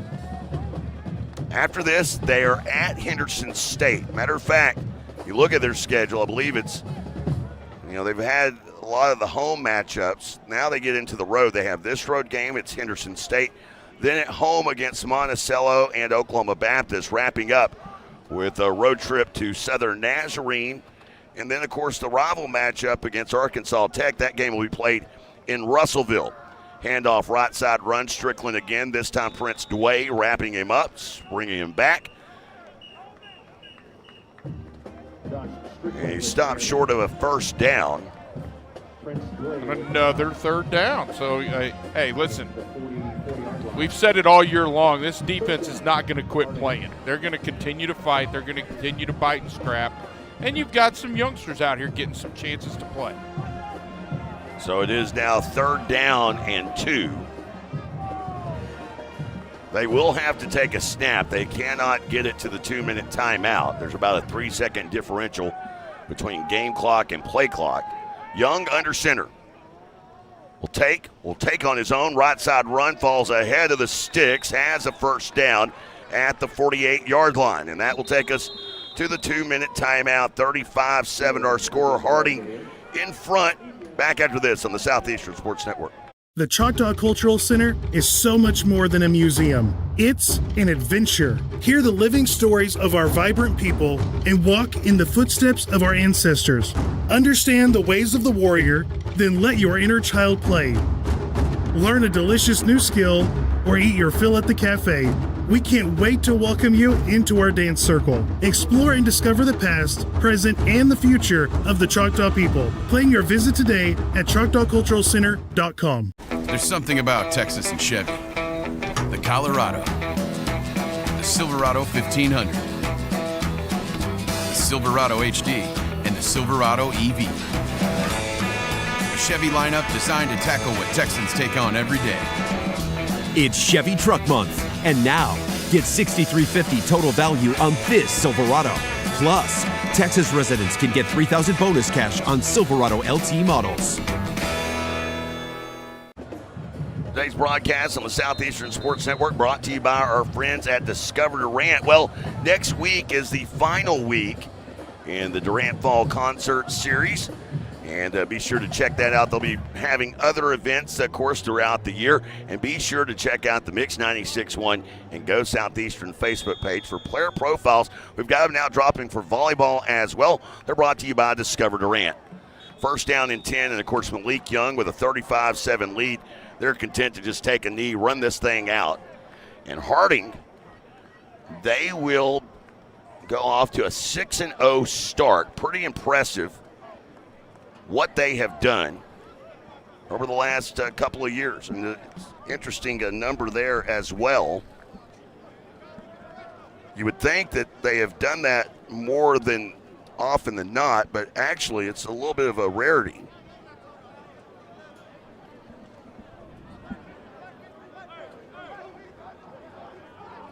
As for Harding, this will be the 5th time since 2002 that they have had a 6-0 start. They did it in 2002, 2016, and then, of course, the 23 and 24 campaigns.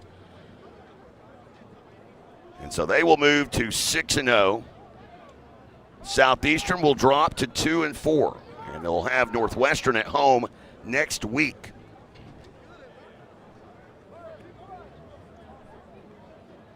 All they'll have to do is take one more knee and call it a day. And they'll get back on a bus for about a 7-hour bus ride that will take them all the way into the heart of central Arkansas to Conway before they head to Beebe and then on north to Searcy, because that'll be the final snap of the game, and that'll do it. 35-7, Harding wins, and that's going to wrap up on this one. We get set for the Choctaw Casino Resort post-game show. We get it underway next, as we will hear from Rob Johnson as well as Coach Bo Adbury. It is the Choctaw Casino Resort post-game show. We fire it up after this Storm fall 35-7 on the Southeastern Sports Network. It's time to fill your cauldron with cash, because this October at Choctaw Casino and Resort Durant, we're giving away over $1 million in cash during our Hollow Win giveaway. Play with your Choctaw Rewards Club card all month long to earn entries for your piece of the prize with hourly drawings every Saturday from 6 p.m. to 1 a.m. There are no tricks, only treats in the $1 million Hollow Win giveaway, only at Choctaw Casino and Resort Durant. Life is yours to spend.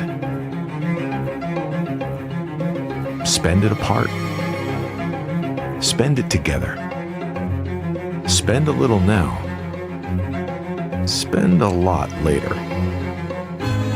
Spend it fearlessly. Spend it faithfully.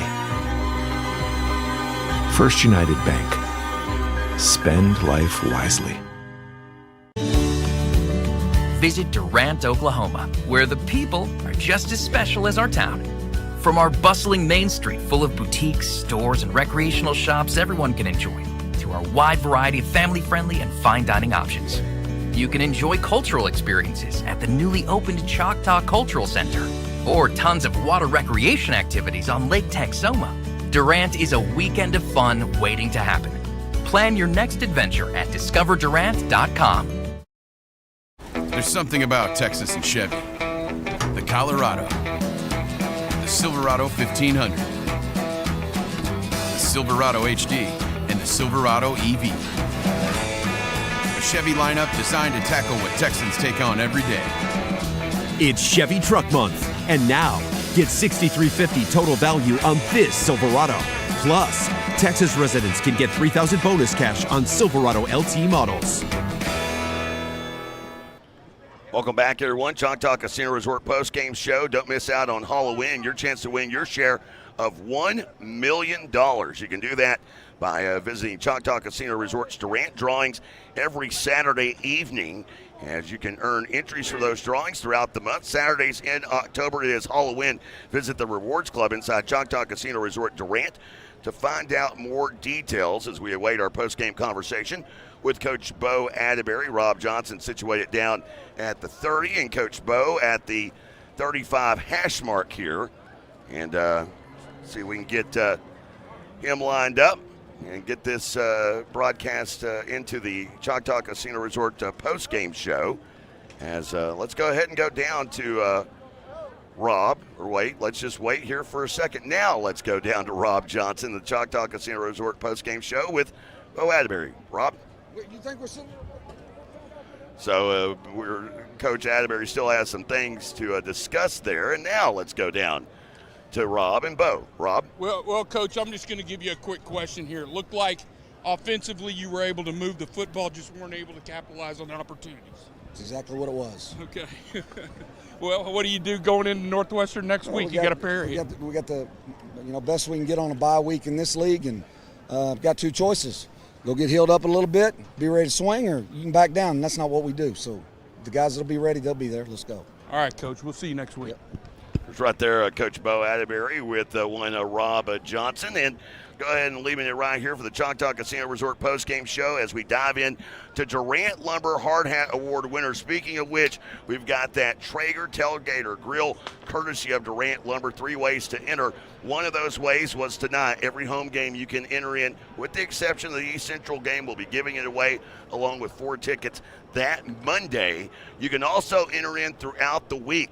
Visit Durant Lumber, of course, in the heart of Durant, America, downtown Durant. Swing by, see my good buddy Mike Ridgway for all your home improvement needs. And while you're there, sign up for that grill or visit the Mix 96.1 Facebook page, and there you can register as well, as we are giving away a Tailgater Traeger Grill. $500 value. We'll be doing that at the end of this season. Hard hats to give out here on this tough 35-7 loss. Let's hand them out first to the running backs. Donovan Shannon, 7 carries for 53 yards, and also Cameron Lockhart, 3 carries for 31, and responsible for the only score of the game for Southeastern. Those are our 2 offensive hard hat award winners.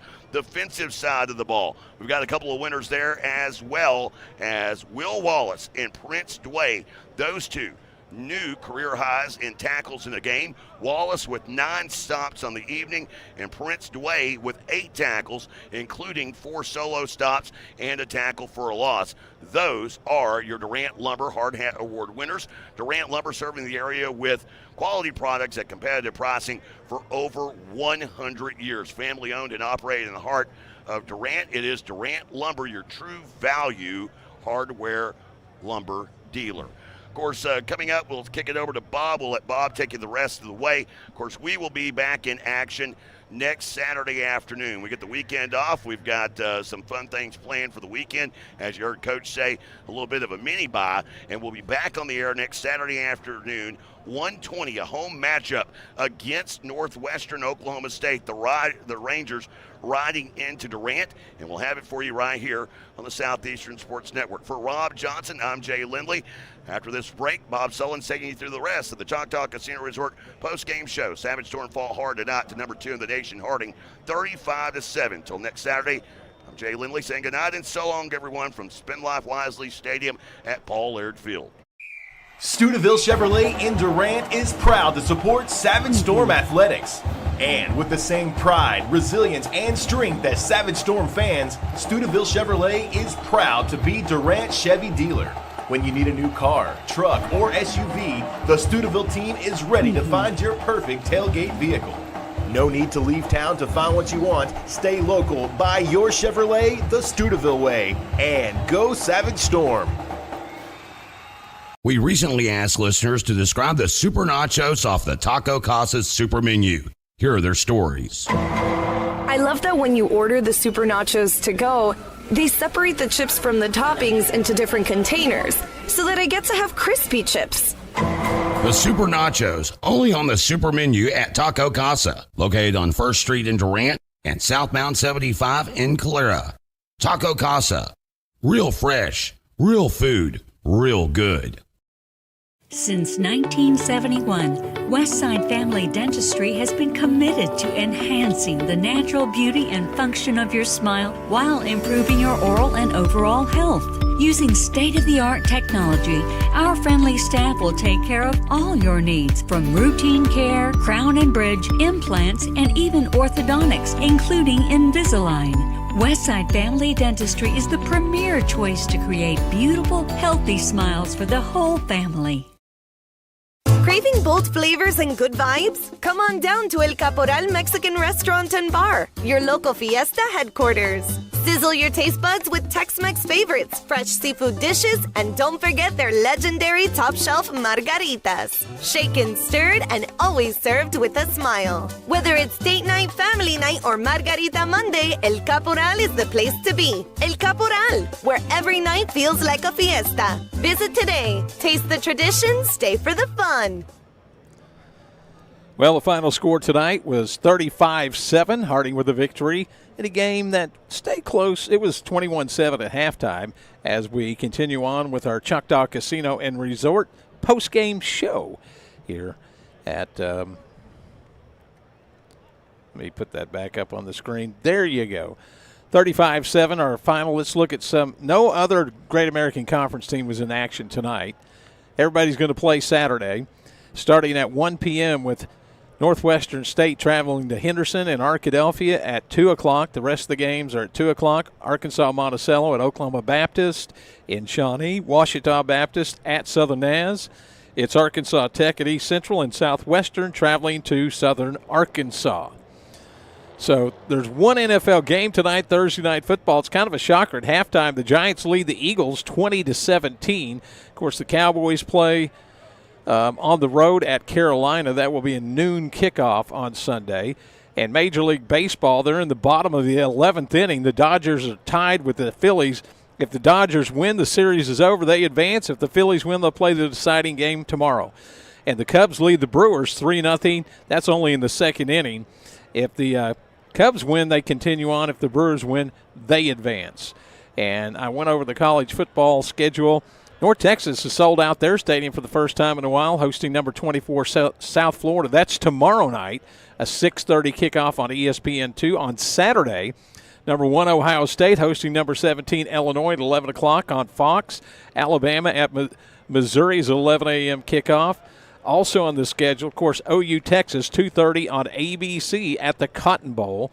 And Florida at A&M, the night game at 6 p.m. on ESPN. That's in College Station. And Georgia at Auburn, a 6:30 kickoff on ABC. Some of the highlighted games in the Big 12, it's BYU at Arizona and Arizona State at Utah. BYU, Arizona, 7 o'clock kick. And a late game, Arizona State at Utah, 9:15 kick there. Those are some of the scores from today baseball. And we'll continue on with our post-game show here at Paul Laird Field and Spend Life Wisely Stadium. Our Choctaw Casino and Resort post-game show continues in a moment. It's time to fill your cauldron with cash, because this October at Choctaw Casino and Resort Durant, we're giving away over $1 million in cash during our Hollow Win giveaway.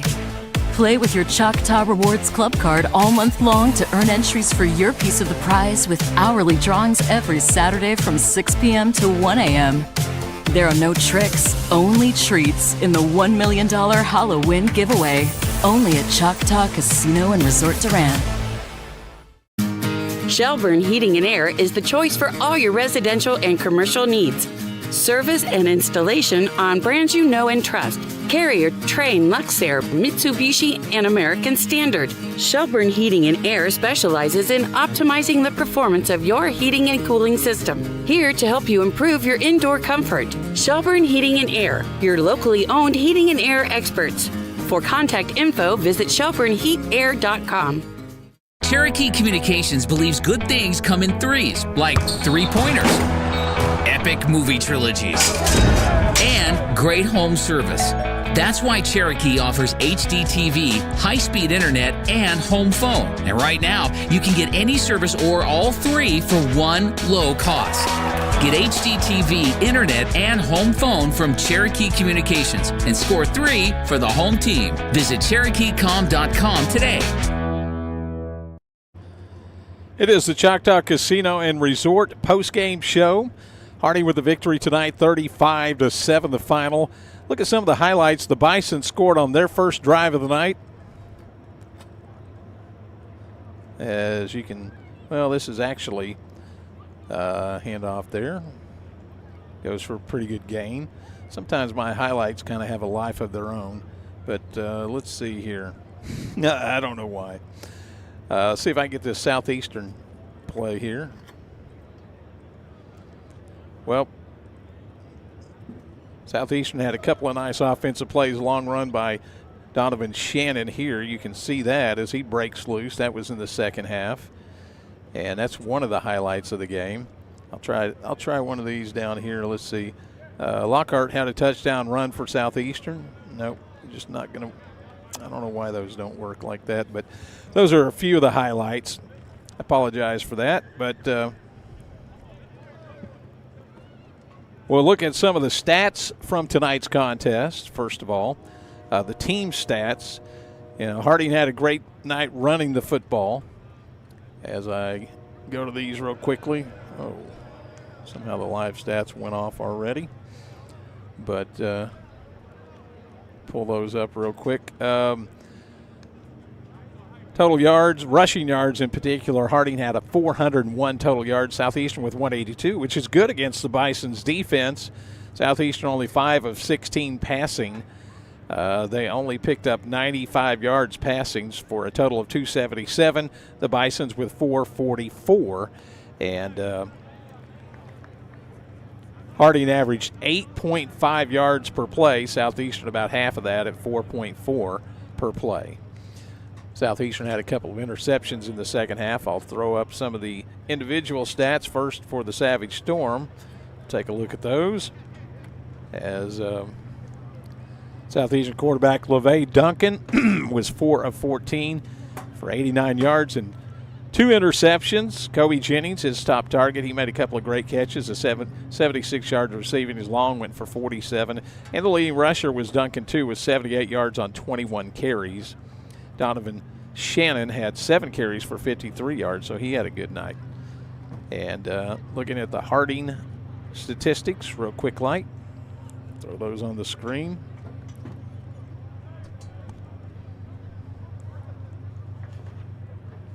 As I'm not even going to talk about the passing stats because that's not what makes 400 yards rushing.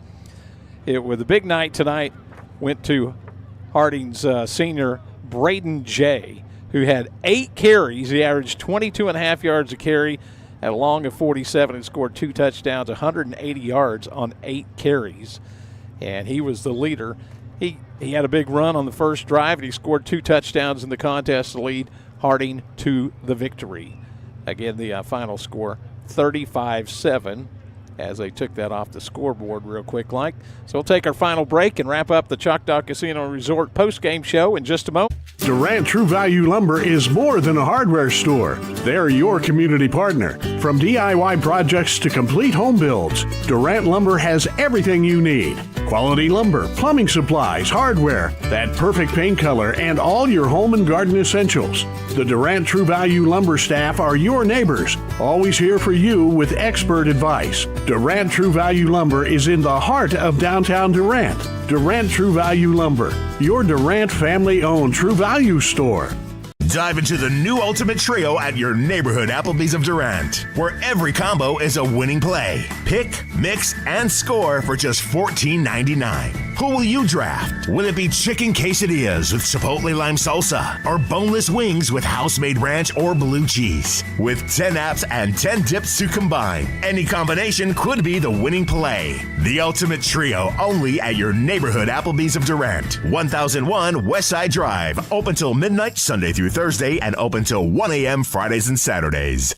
At Excel Therapy, our expertise extends beyond sports. We also offer dedicated rehabilitation for seniors, helping you maintain mobility and independence. Plus, we provide effective workers' comp rehabilitation to support a speedy return to work. With clinics in Ardmore and Durant, Excel Therapy is the community's trusted choice for top-quality orthopedic and sports medicine care. Visit exceltherapyok.com to learn more. Excel Therapy, where we excel at helping you excel.